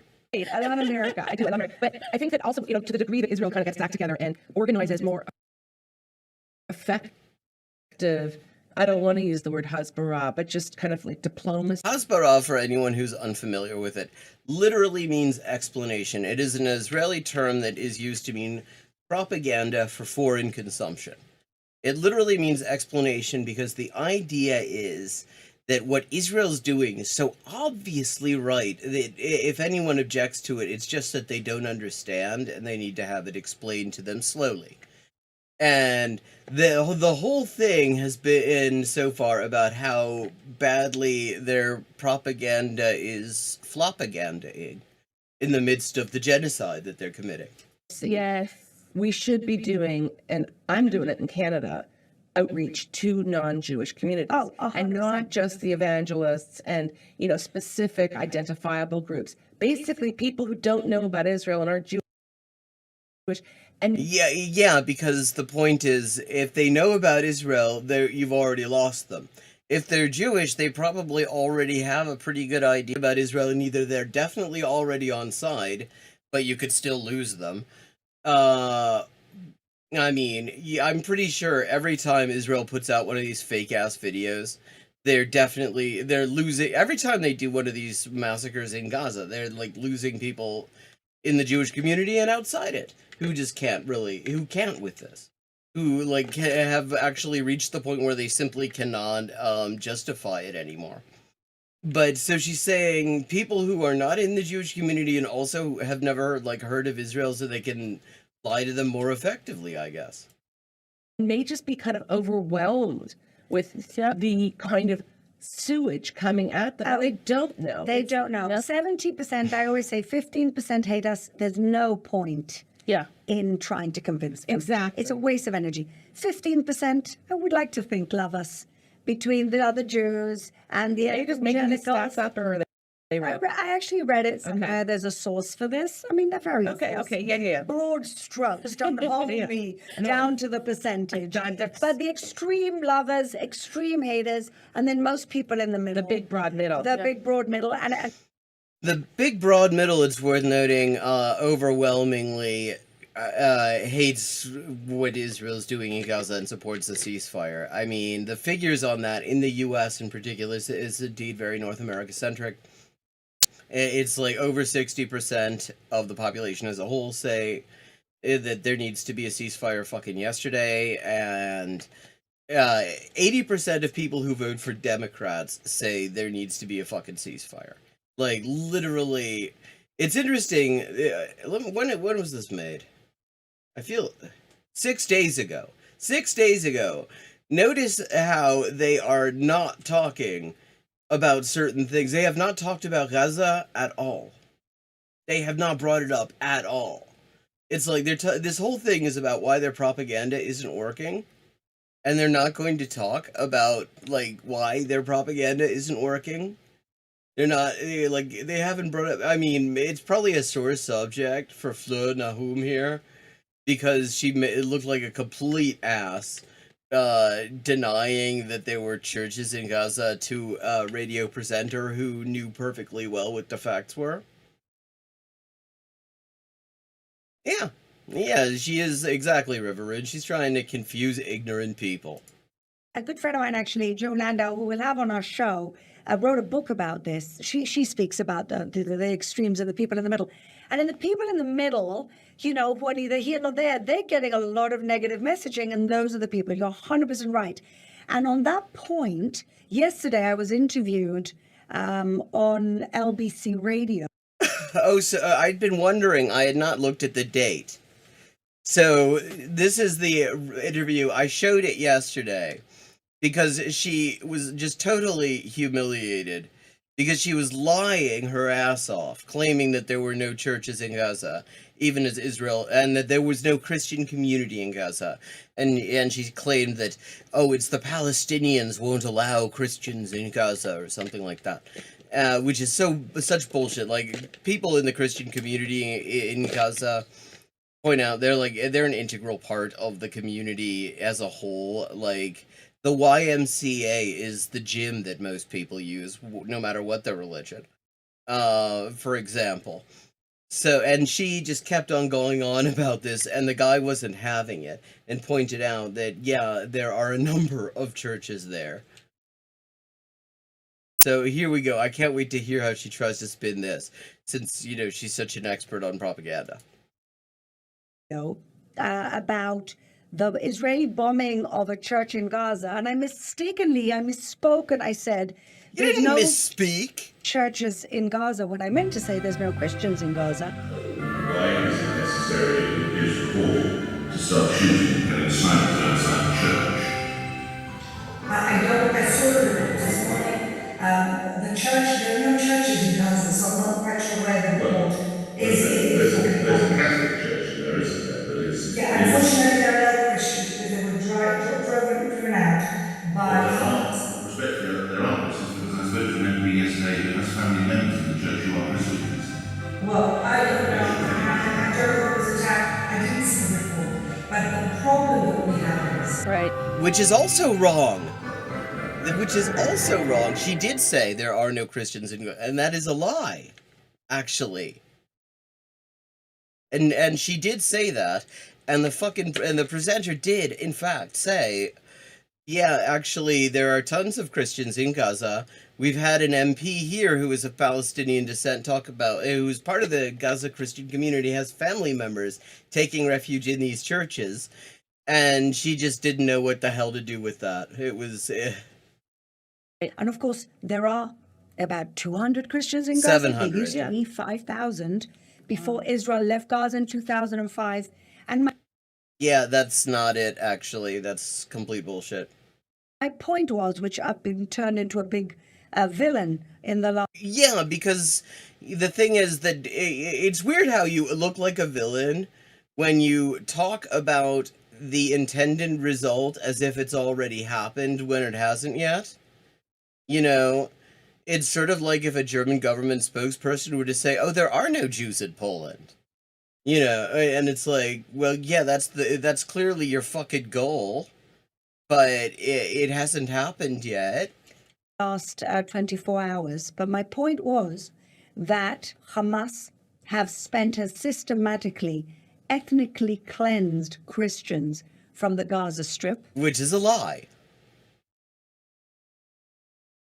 I mean, like, if anyone would have a reason to talk about how horrible they've been treated by Hamas in Gaza, it would be Palestinian Christians from Gaza, and that's not what they have to say.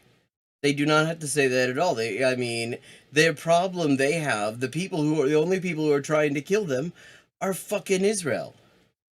And whoever's left does not have a life of freedom of worship.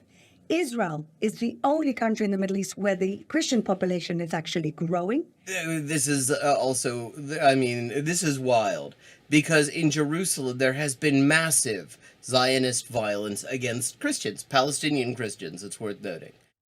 This has been particularly bad in the recent weeks, actually, in the city that she is the fake deputy mayor of. Bethlehem. I was going to say, you got to... You got to talk about Bethlehem. You mean the people where they canceled Christmas because of the genocide? Oh, I can't wait to see what she's going to say about this. Bethlehem, which under Israeli rule until the early 2000s, there were 85% Christians. Today, there's 12%. Wow. Christians. Yeah, I wonder, so you're saying under Israeli rule, because they're still under Israeli rule. They are still under Israeli occupation. So I'm not sure this is the flex that you're going for. They've been running And so, down. yes, I misspoke. Crazy. Yes, there are 3 old churches in Gaza. But make no mistake, Hamas is no friend of the Christians, just like it's no friend of the Jews. And the Islamic fundamentalism is going to go after Christians in the same way it wants to go after Jews. Which is sort of weird because Hamas have been actually at great pains to make it clear their problem isn't with Jews. You know, they got, they had more or less abandoned that charter from the 1980s, which did have some seriously fucked up anti-Semitic shit in it. They had abandoned it by 2008 when they were offering to come to terms with Israel based on the 1967 borders. And Israel had responded by just murdering huge numbers of people in Gaza repeatedly. But so they got sick of people pointing at this charter that they had already abandoned for all intents and purposes and rewrote it. And they very specifically said, in this new version, it says, our problem has nothing to do with Jewish people or the Jewish religion or anything like that. Our problem was with the Zionist movement and the Zionist ideology. So Yeah, no. In fact, I mean, if you listen to like the speeches of like Abu Obeida, there's a fucking a great YouTube channel that is learn Arabic through like authentic materials. And a lot of the materials are just speeches from the Palestinian resistance, and they are very careful. I mean, Abu Obeida in his speeches is very careful to make this distinction. They And already so are. you can catch me on a moment that I misspoke and turn me into a Misspoke? villain Fuck online. off. But the people out there, Didn't I've had misspeak. hundreds of Christians reaching out and said, Flo, we know what you meant. And you're Yeah, hundreds of white Christians. Hundreds of white ass fundamentalist Christians who don't give a shit about the Christian community, about Palestinian Christians, because they worship whiteness. They're the ones who made Jesus blonde haired and blue eyed. you're 100% right. And so, sorry for misspeaking. But as you admitted, you aren't 100% right. There are 700 Christians in fucking Gaza. There are multiple churches. So how are you 100% right when you denied both of those things? But the principle is that the Middle East used to have 20% Christians, and today it has 4% Christians. Yeah, let me just see. Are these figures even correct? Linked to what?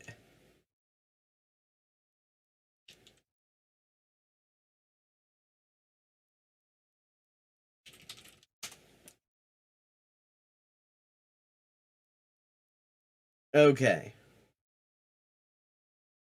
Okay, in the early 20th century, it was 13%. Now it's 5%. So she managed to get it wrong on all sorts of levels.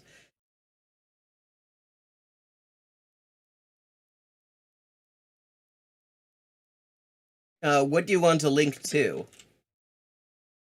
And that's because of Islamic fundamentalism. And between 1948 and 1967, when the old city of Jerusalem was under the illegal Jordanian occupation after You're going to talk about illegal occupations now, are you? the 48 war, no Christians and no Jews could go and worship at their places of prayer, places of worship, and it's only under Israeli sovereignty. Oh, okay. Let me see if I can find that. It's like Talk Arabic Now or something like that.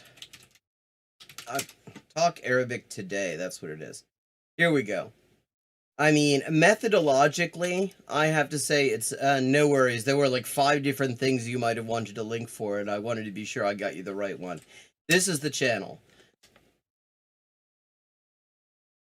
And I mean, methodologically, it isn't exactly the way I would go about it, but it's interesting, and I love that he's using these sort of current events materials because, I mean, a lot of people, myself included, who are trying to learn Arabic, like I have this very rudimentary Arabic and slightly less rudimentary Hebrew.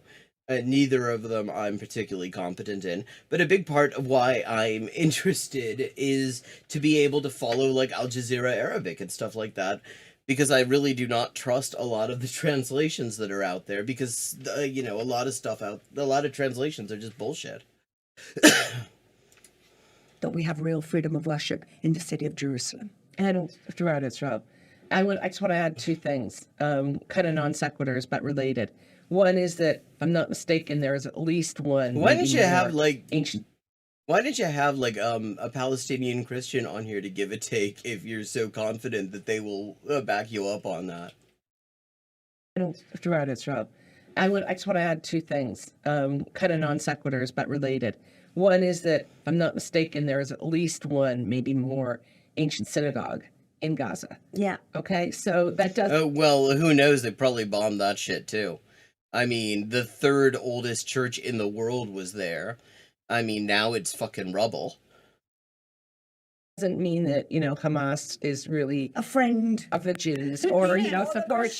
Like you can. I did read something the other day about some IDF soldiers kind of going into and praying in the ruins of this old synagogue. Now, who made it a ruin? I'm kind of curious.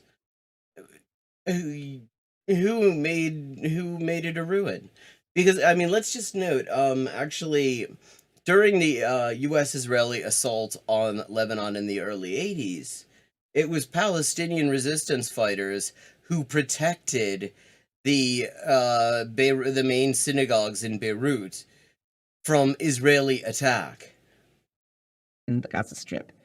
And the other thing I want to point out apropos our kind of outreach and, kind of getting to what's been one of the many fascinating things, and it went viral over the last weekend. You may have missed it, but in a number of malls, right? It's pre-Christmas. We're a week from Christmas. Yeah. Like we all lived abroad. We know. Yeah, I mean, and in Bethlehem, Christmas is canceled, and it's not because of it's because they feel it would be indecent to have a big public celebration while their people are being genocided. That I Christmas love is Christmas. I Christmas miss- envy. I Big time. miss Christmas. Big time. And last year, in the old city of Jerusalem, in the Christian quarter, the city of Jerusalem put together, it's the fourth year, a Christmas market. And we were there. Nice. Full of Jews. Beautiful. And Okay, but it's like unfortunately, it's that kind of saccharine, really cheesy North American Christmas. That Oh, Yeah, that there's a reason for that. I wonder why it is that it is a saccharine, cheesy North American Christmas and not, say, like Christmas as one of the oldest Christian communities on the entire planet celebrates it. I wonder if there's a reason for that. you don't like it? I love it. Oh, Wow, okay. Yeah. I miss it. the only thing What I've got now in the wire is the Christmas tree. And that's all we've been left. The food and like the And all whole the world shuts lights. down. The whole world shuts down. Between and it's like it's Christmas. I love Anyhow, Christmas. so I actually once had a boss. Okay, but I have to tell this small story. But I once had a boss, and I was general counsel in this company. He was the CEO, and he says to me, "No, Viv, really, what do you guys do on Christmas? You're serious?" I know the answer. And I said, "No, boss, really, what do you guys do on Yom Kippur?" Good one, right? Yeah, you see, this is what, like, I think, I don't know if there's anyone Jewish in chat or watching this thing, but being Jewish myself, what really, really sucks about all of this, there's like, there's universalist sort of ways in which it sucks, in which Zionism sucks, but the way in which they have, like, taken my fucking culture and sort of woven it into this fucked up kosher 4chan shit. So that, I mean, it is a very skillful way of manipulating Jews, I'll say that. Because, like, I think all of us have some version of that story, but on the other hand, it's like, I don't give a fuck, like, fuck off. You're talking about how to do better propaganda for genocide. I really do not care about your cute little fucking, what do you do for Yom Kippur story. I mean, Yom Kippur, for anyone who doesn't know, that is the Day of Atonement. Like, and these motherfuckers are doing it wrong. Because the whole point of the atonement thing is that you don't do it again, and clearly they've just, like, they're cooking the books on the things they're atoning for or some shit. I know. I know that's one of my best line answers. Oh my God, it's a great line. But I can't remember what it was, some big Congress committee meeting, and there were two Jews on different sides, and it said, I do what all Jews do on Christmas. We go out for Chinese food. Yeah, except I don't like Chinese food that much. But it's I know. Thai food. Whatever. No, Chinese food, being Chinese. But back to the serious point. The serious point is that number of malls in Toronto, it's not just in Toronto, yeah. Ottawa, across the country. Yeah. The pro-Hamas crowd Yeah, were saw that. there. But yeah, but which she just means. See, God, this is a thing that they did during the Rwandan genocide too. Like the Rwandan the people, like Interahamwe and the people in the government who were stoking the Rwandan genocide, they were very careful to say that their problem was with the Tutsi League, or the Front Patriotique Rwandais, which was a paramilitary group led by a guy who went on to be the current president of Rwanda. But everybody knew that when they were talking about the Tutsi League or whatever, that they were just talking about Tutsis. Everybody, they made it very clear. So, I mean, and this is what they're doing here. This idea that, I mean, if you're against, like, murdering tens of thousands of people, that you must be, like, supporting a particular faction of them. In force, and they were threatening. Oh, you got any, like, video where they say that they are pro-Hamas? Children going to sit on Santa's lap. No. Where, so you got video of that too, because so far we've just got a protest. So they're out in these malls, they're targeting Zara, they're threatening shoppers, and I mean, you've got video here. Can you show us them threatening shoppers? You're going to show us that, right? You're going to show us them doing the threatening of the shoppers. the Santas are there, and the little kids are there, and they're bawling. And the And government. Then why don't we see any of this on film? You picked this clip. If what you're saying is true, why the fuck do we not see it? Doesn't wake up with that, Vivian. No, just No, well, come here. Wait. No, we can't go through And I wonder if there's a reason that they were protesting. an episode without Justin Trudeau. we can't get through it. It's a gift that keeps on giving. Tell us what he's been doing. So he's been silent. There's been uncovered this week in Canada very serious arrests with respect to a terrorist plan, terrorism charges. The RCMP discovered plans to make a bomb, ball bearings, chemical additives, plans, everything, intentions. Well, they had plans and intentions. I mean, keep in mind, the RCMP is Canada's feds. If you aren't familiar with, like, Canadian copdom, they're the people who do the really sophisticated stitch-ups. So I haven't heard anything about this. I don't really pay close attention to Canada, but I've got a lot of comrades in Canada who post. Well, then again, that's right, because Facebook will not let Canadians post news anymore. Or if, like, people outside of Canada post Canadian news, Facebook will not let Canadians see it. Because Canada passed a law that said that if you link to a Canadian news site on social media, the social media platform has to pay the news site for what is in fact free advertising.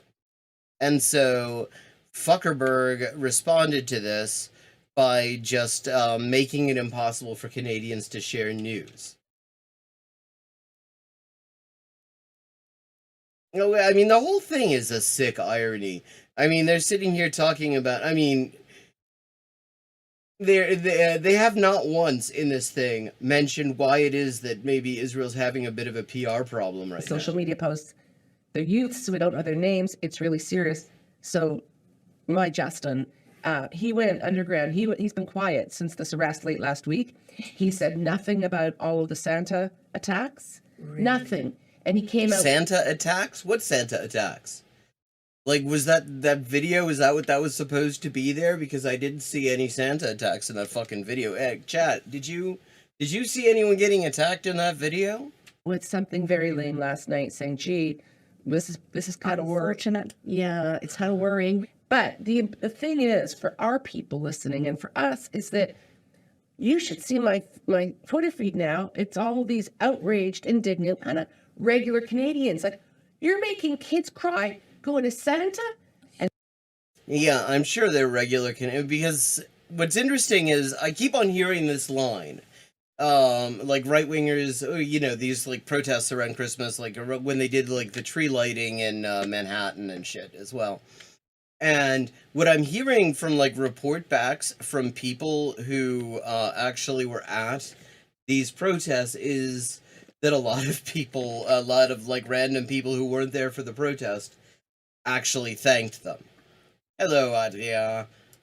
And then isn't that horrible? Yeah. So we need to really leverage. It's important. Yeah. Because now they've not really paid attention in the broad population to the fact that it's really not just about us. We're just first. That's It's what about infidels and the free Yeah. world. Oh, yeah, that's what's going on. It's about infidels. It's not that people are protesting over a very specific, horrible thing that is going on with the complicity of the Canadian government under the control of the U.S. government. They haven't said a word about that. Like, well, no, they have. Because she was trying to explain, since she's been, like, talking about what a fucking great propaganda buffin she is, how she got humiliated on LBC radio because she tried to lie about there not being Christians and churches in Gaza, and the guy knew better and pointed out that she was full of shit.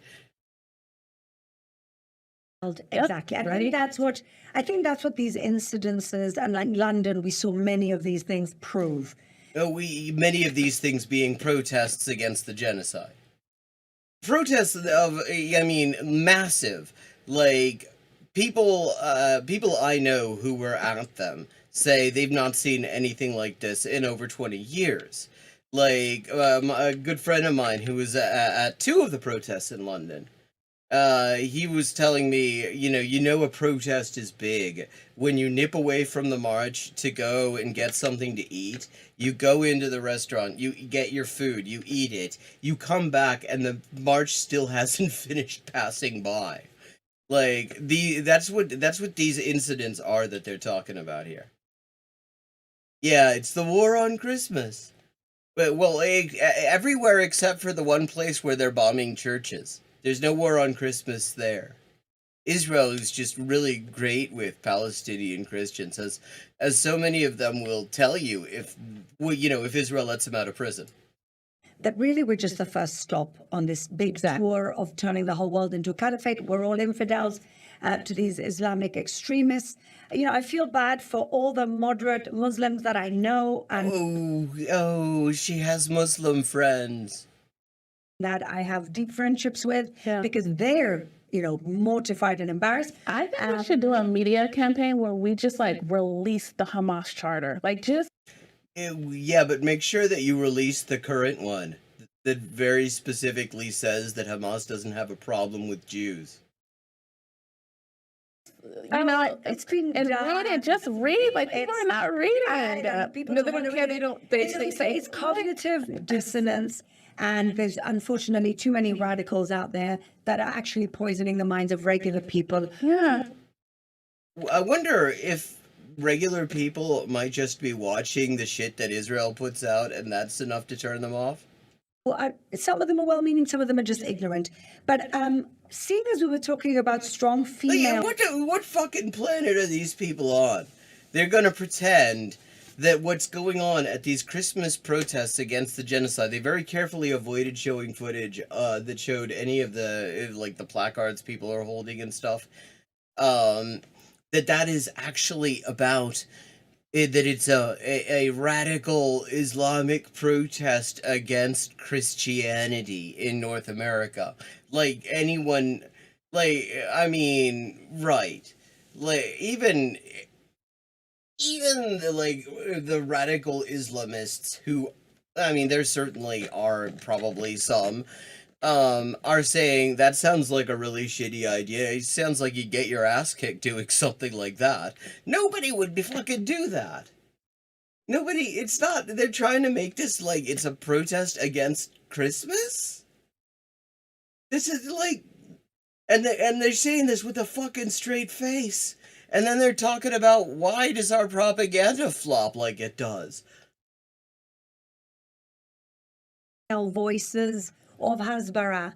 One of the women, when I moved here in 2001, we were in the middle of the Oh, now I want to see Phoenix's new profile picture. Oh, I like Andrea's profile picture. You see Phoenix. Oh, lovely. Lovely profile picture. Love it. the Second Intifada. Not a great time to move to Jerusalem. My husband and I came right at that moment. These motherfuckers have only been there since the 2000s. Acting like they fucking own the place. And on the Hasbara on TV, well, I thought one of the people doing the best job was Colonel Mary Eisen, Yes. who today I really like is her. the director of the Counterterrorism Institute at Reichman University. And Vivian and I had the real honor of interviewing Mary Eisen. So this week, Oh, this should be interesting. Okay, so this is what she thinks is good propaganda. on our episode of The Quad, where we've been talking about Hasbara, doing a deep dive in what's working, what's not working, I have to say, I'm so thrilled, myself and Vivian, to have one of the legends of Hasbara. When I moved to Israel, The legends of Hasbara. I mean, just legends. Nobody can lie like her, apparently. in 2001, in the Wait, does the former Canadian ambassador to Israel just always wear fucking white turtlenecks? middle of the Second Intifada, there was one person, one image that I would watch on TV defending Israel, and I would feel good about our Hasbara efforts. And a few weeks ago, I had the real privilege of actually meeting her face to face. She's an inspiration to myself as well as many other women. Colonel Mary Eisen, who today is the head of the Counterterrorism Institute in Reichman University, an incredible 20, 30-year career in the military intelligence. Thank you for Okay, she's tortured some people. being with us on the Quad, Mary. All I can say is it's such an honor to be invited to be on the Quad. I feel like I'm just, with your What? Another fucking North American accent. Where is this Miri Eisen even from? I mean,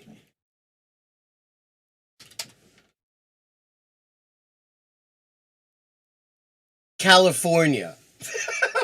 She's from fucking California. I mean, why should I be surprised? The PM's from Philly. She's from fucking California. I mean, you see, one of the things that always gets me, I haven't heard it in a while, but I'm sure it'll come back. This shit always does. One, anti-Semitic conspiracy theory, Fash, to put out there is, this thing about all the dual citizens, supposedly, the U.S.-Israeli dual citizens in the government, and it's bullshit. It's a lie. All they're just talking about is Jews. They're preying on the fact that most people don't realize that it is an automatic dual citizenship we get. We just have a claim to Israeli citizenship that we can't waive. But in order to actually get the citizenship, you do have to request it. But the reality is, if there's any place where there are enough dual citizens that you'd have to start to say that there is a certain amount of, state capture, almost, it's Israel. Every single fucking level of government there is full of U.S. citizens. It's full of them. The whole thing. But it doesn't matter all that much. Yeah, it's a huge wine fest. So she's from fucking California. the celebs. I'm just joining in. Oh, thank you. We're only Jewish celebs. Anyway, but No, you're not even that. let's talk a little bit about Hasbara, because you've really seen the whole curve. And I wanted to ask you one very simple question. How is this war different to other wars, or Oh, wow. Okay, we're finally going to get into the fucking elephant in the room. maybe the hardest one that I've experienced? I thought or maybe she's talking about the fucking Muslimic ray gun war on Christmas now. Seeing you on TV, which was a second intifada. How do you feel things have changed? So first of all, I don't think that this war in itself is the hardest, but I do actually think that when it comes to Hasbara, it's the worst. There's a difference between the hardest and the worst. And what do I mean? What do you mean that in terms of propaganda, when your own fucking side is putting out stuff that makes it clear that you're just a bunch of fucking Nazi-ass ghouls, that it's very difficult to sell that as anything other than just ghoulish, fucked up Nazi shit? That this war is the first time for me. I've been in Israel for 52 years. I've been in public diplomacy, Another cute word for propaganda. speaking on behalf of the state of Israel, literally from the late 1990s, but certainly in the Second Intifada. And what can I say? I've never met overt, harsh, microaggression, Microaggression. Oh, the microaggressions. That's the real tragedy right now. Will somebody please think of the microaggressions that the Zionists are being subjected to? Semitism everywhere. And I say that for me, as somebody who speaks, I talk to different She's people the on real TV, and I'm victim. always nice, and I'm the mother. Oh, well, if she's nice and she's a mother, then, like, how can you possibly fault her for doing genocidal propaganda?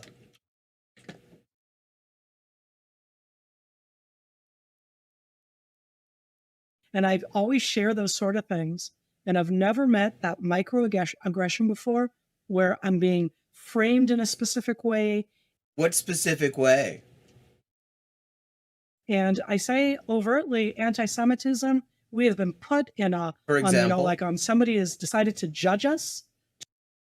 You judge you as a representative of a state that is carrying out genocide. Wow, people can be so harsh.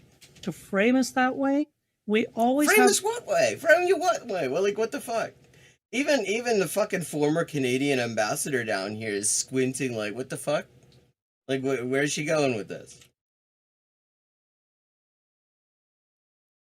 I mean, Donald Pleasance already laid the groundwork for it being a ghoul uniform, because if you watch, like, the dystopian supervillain movies that he was in like, the 1970s, he's always rocking the white turtleneck. a challenge of how it's framed, but this time it's beyond the pale. For example, are you gonna get into it? I mean, are you gonna try to explain how to frame this that it isn't actually just fucked up ghoulish shit? Can you give a specific example of that, Miri? Yeah, okay, here we go. Yeah, it's called, you go on to whatever it is, BBC, where it's very overt. The BBC have actually been giving Israel a real break. In fact, as I think River Rune was pointing out in chat, just recently, when some of the Palestinian hostages were being released, they had a woman on, and she was interviewed, and she was talking about the way she was tortured by Israeli forces. I'm not going to get into details about that. It's fucked up, but you can find this. And what she said, and what the subtitles said, the subtitles completely left out the torture that she was talking about, and instead, like, had her saying, Hamas is the only ones who care about us, or something like that. She didn't even use the word Hamas. Right? So, it's like Channel 4, on the other hand, has actually been doing, like, journalism. Like, they've been the one who have really been sort of chasing down some of the leads on this propaganda. Like, when they blew up the El Ahli hospital a few months ago and then pretended they didn't and brought out all that fake-ass audio and stuff, it was actually Channel 4 in Britain that did a really good job of pointing that out. I actually pick and choose at this stage along the way where I go. And they tell you that you're going to be on at 7 minutes after the hour. So her complaint is she can go on literally any media outlet. Like, is she saying that Palestinians have it even better than that? Because, like, I've noticed that there has actually been this, like, gradual disappearance of on-screen Muslims and Arabs on, like, North American TV in the past few months.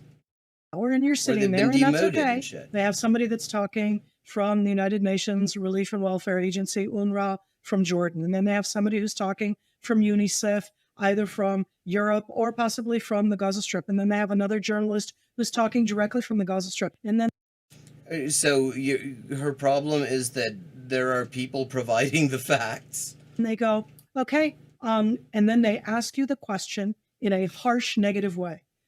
Like what? What's the question? Show me what's the fucking question? Why are you, like, avoiding the specifics here? Like, get into it. What's the question that they're being so negative about? Show us how you could be positive about the question.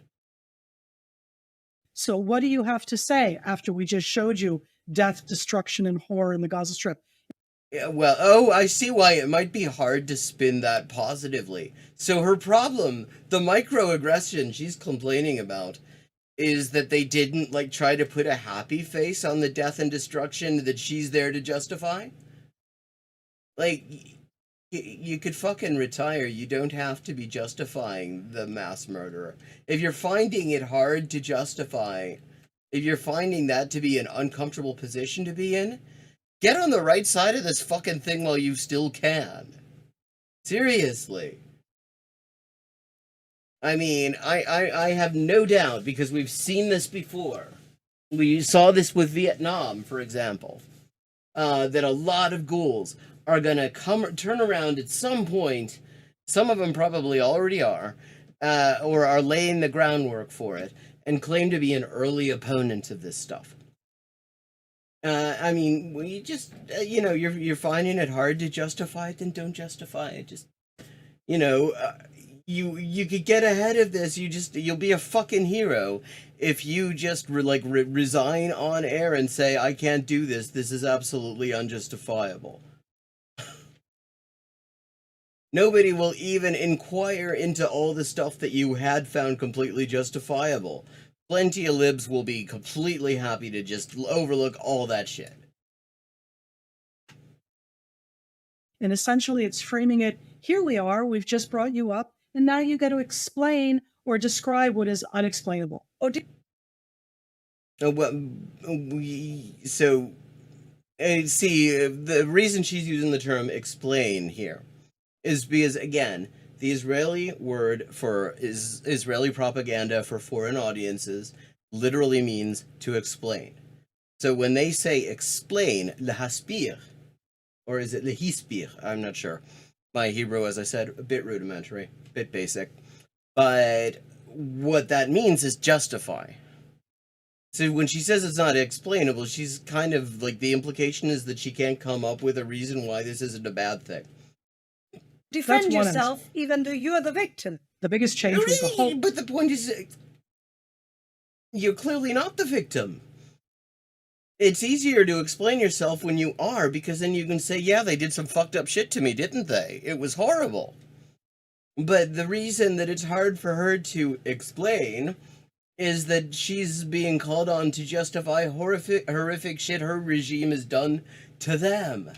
Overt anti-Semitism worldwide. That's not necessarily in the media. Well, then why where's the anti-Semitism, though? Like, you literally, her example of anti-Semitism here is, you have some relief workers, you have some UN people, you have some experts, you have some journalists, and they show what's going on, which is horrible, and then they ask the person whose entire fucking job is to come on and provide some kind of a justification to do that job, and provide the official Israeli propaganda line on it.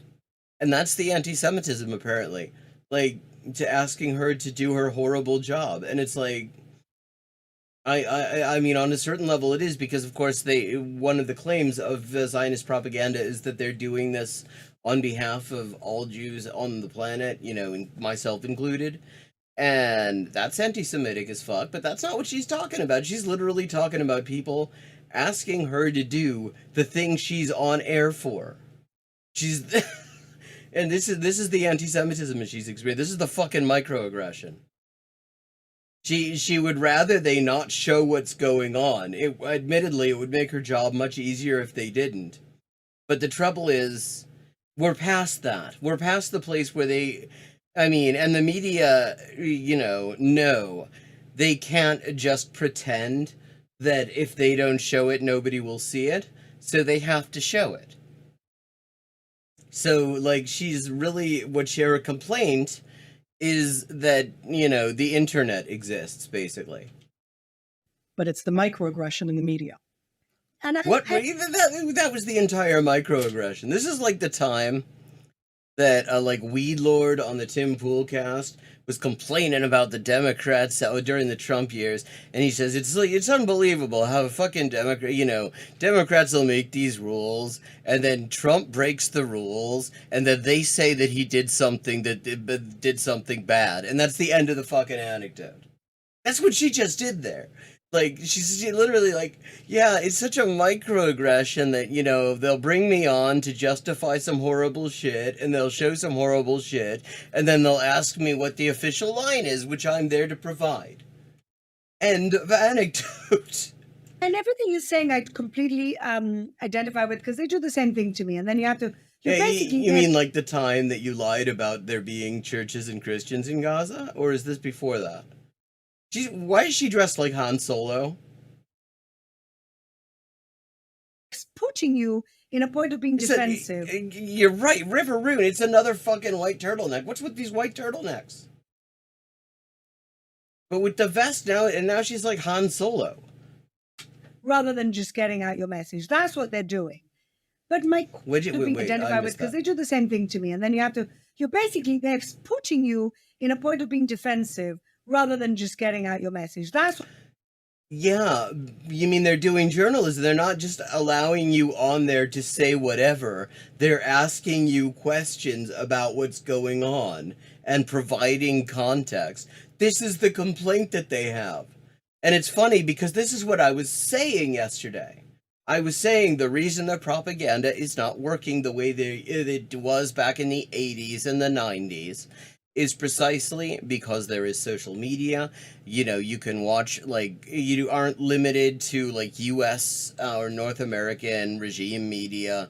You can watch, Al Jazeera Arabic, even if you don't understand all the words in it. You can watch, like, what people literally are just live posting on social media from Gaza to see what's going on there. The problem they have is that they can't lie about it very effectively because people are actually seeing it in real time. And she just came out right there and said that, but she managed to make it sound like Israel is the victim there. Like this is like a microaggression that the facts are getting out. Well, you just heard one specific example of the microaggression. It was like that she was asked to do the thing that she was brought on to do. That she's paid for. But my question is, how was it different then? Did you get a different respect? Did you get a different framing? Why? Explain to us. Oh, I bet she did, because she's talking about... see, the reason that we're talking to California native Miri Eisen, colonel from military intelligence, so probably a torturer, the reason we're talking about it is that she's like a fucking fangirl of Miri Eisen because of the great job she did of propaganda back 20 years ago during the Second Intifada. And so she said, what's the difference? And I can tell you what the fucking difference is. And I bet she's going to say it, but she's going to find a pissy way to say it. Which is that in those days, like US media in particular, would not actually feel at all compelled to provide any context. Because nobody was actually forcing their hands there yet. The internet was not to the point where, you had this level of sort of direct access to live, real-time images and shit. It's really the differences. Because I still felt it was hostile then. No, it was definitely hostile, but in its own way then, because of what I was doing at the time, I was the one that for the news, they loved me. This is before social media. No, you need to... Yeah, exactly. This is before you actually, the media felt compelled to bring their game up. Understand, before social media, before smartphones, there was only the media. And when I came to the media, Mary's going to bring a scoop. It's just like literally, this is wild. She's a propaganda professional, and she doesn't see how this is gonna play. She's literally saying that the reason that this was so good back in those days is that she would be allowed to frame the story with her like bullshit instead of having to respond to the facts. Like this, and she's decided apparently that it's a good thing for her to admit that, yeah, the problem is that these days we do have to, the facts are in the room. Now they're going to try and go against me on the scoop, but at the end, I'm way more in the know of what I was both presenting, of the understanding. I also know how to explain things in a very descriptive way. So throughout that Second Intifada, when I would come and I would talk about, the different things that are coming out of the Palestinian Authority, again, I had the authority coming from the IDF, but especially still in uniform, being an intelligence officer, right? Yeah, and there we go. That's the whole thing. Because in those days, all you needed was one of them nice, Israeli military uniforms, and you can say, "Ooh, I'm military intelligence." And like people who don't know anything about military intelligence think, "Oh, that this person must really be fucking cool." People who don't know shit about any of this stuff, are very impressed with that sort of fucking credential and don't realize that that just means that they're a torturer who lies to people for a living. Um, yeah, and the uniform was enough to give her the authority, and she wasn't being challenged by facts. And it was very much, and as she said, it was just sort of the Palestinians' word against the Israelis' word, and the Palestinians' word was never treated well. It still isn't, even now that, there's fucking video footage backing it up. Right now, it doesn't have to do with my being retired. It's more this general thing that an Israeli comes on. I like to be very personal. I think that the way to work with all of the international media today, let alone social media, is through personal stories. So Israel has evacuated everything up north. Hezbollah has created a buffer zone inside Israel. I will say, unlike she's a little bit closer to getting the pronunciation correct on these Arabic words than a lot of Israeli propagandists. It's been coming out a bit more over the last few days, the extent of the destruction of some of these communities. I wonder, so what you're saying is that the Palestinians have allies, and this is wild. So the extent of the destruction of these communities. I'm sure it's bad. Okay, I'm sure it's not nice.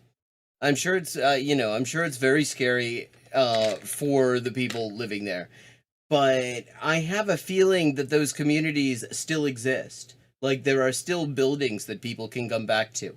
When the evacuation is over, they're going to be able to go and get their shit, and they might have to like get some shit fixed and stuff like that, but they will still have it because it's an actual evacuation, where not an expulsion, that they use the word evacuation to make it sound good.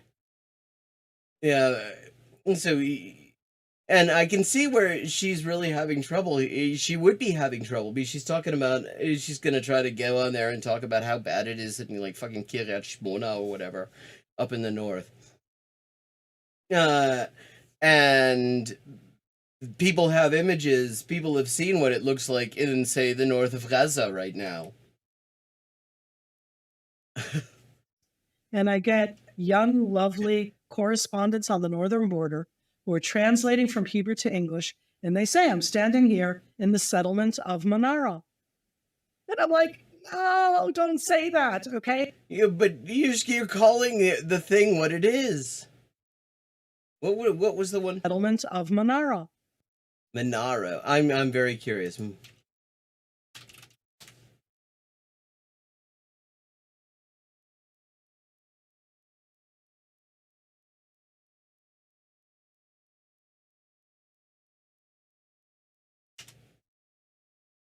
Okay.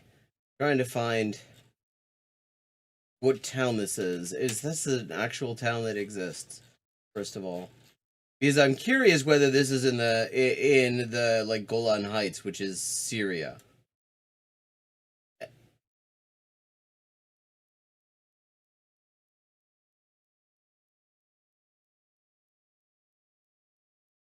Manara. Okay. Oh, there it is. No wonder I was getting it wrong on Google. I was totally misspelling it. Now I've lost it because my mouse was jerking around. Okay.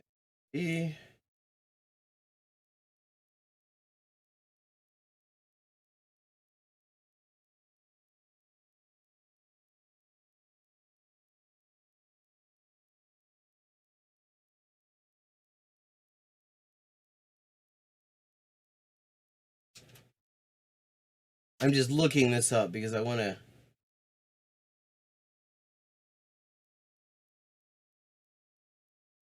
Yeah, okay, so this is okay, this appears to be occupied Syrian territory.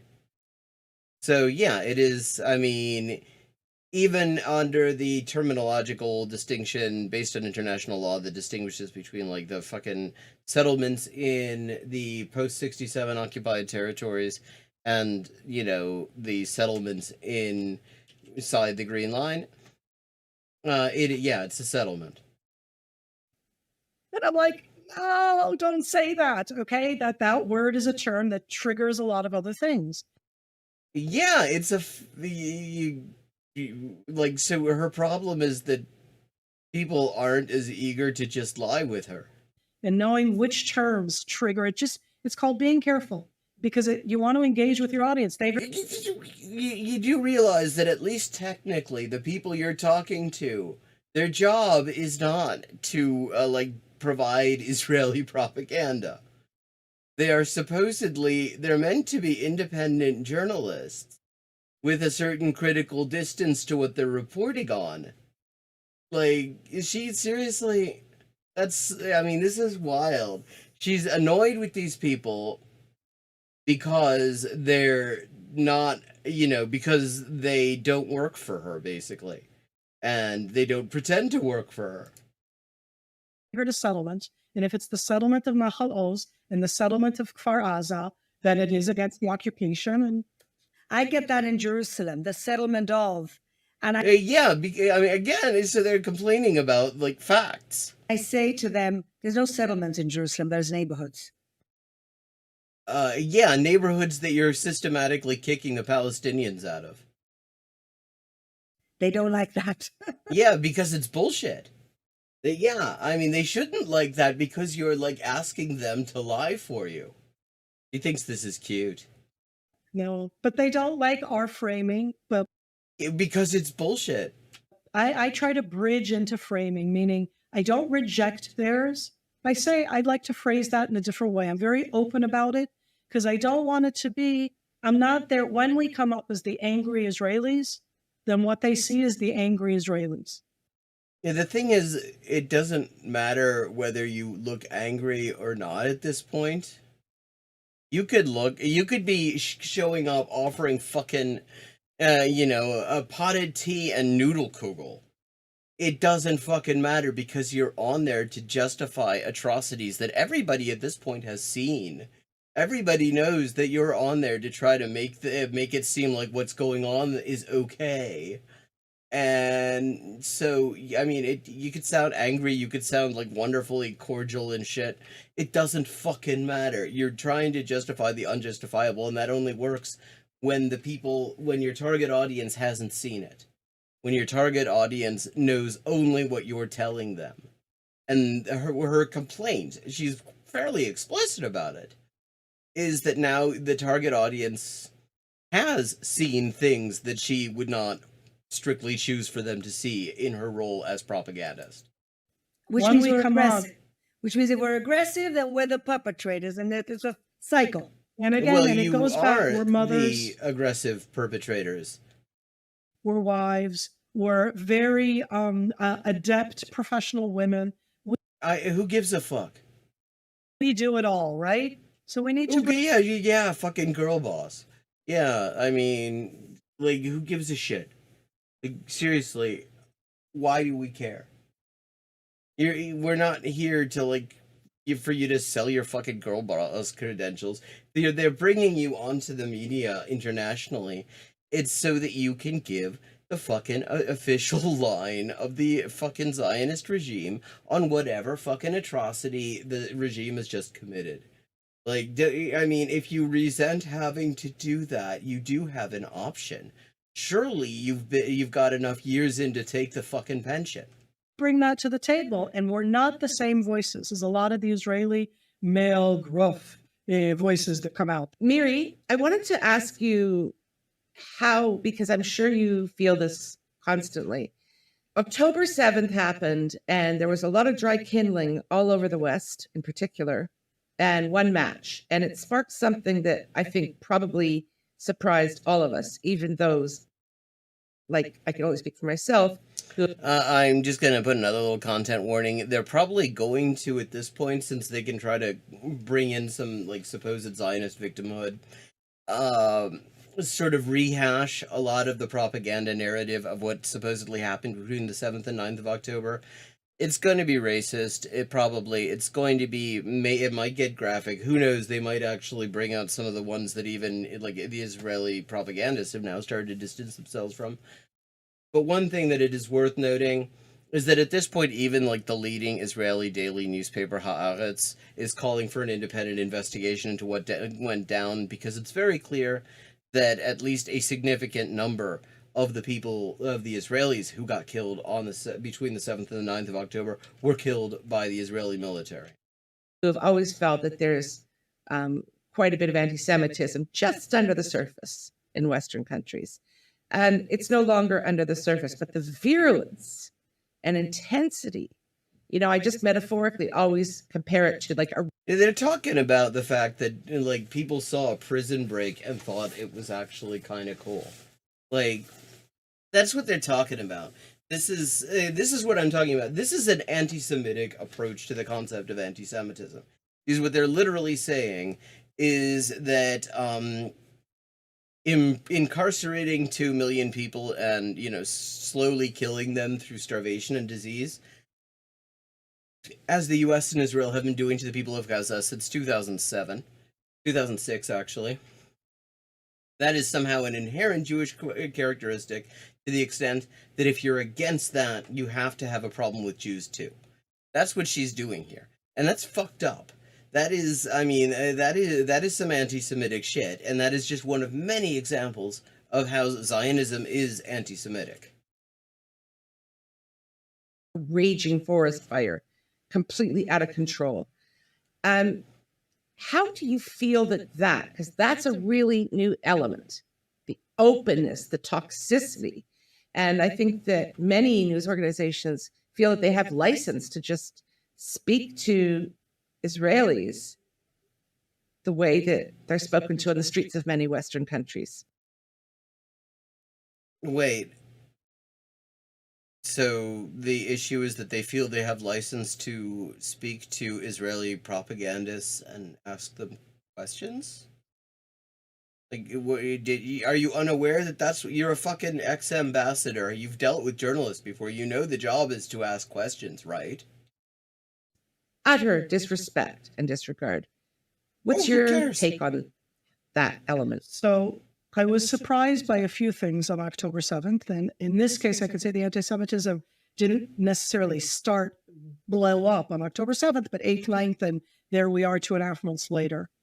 So I was surprised by the anti-Semitism, and I was also surprised by the level of the barbaric attack. Why am I connecting the two? Oh, which is kind of funny, because this is from 6 days ago. At this point, we know that actually the level of the barbaric attack is considerably less barbaric than was previously claimed.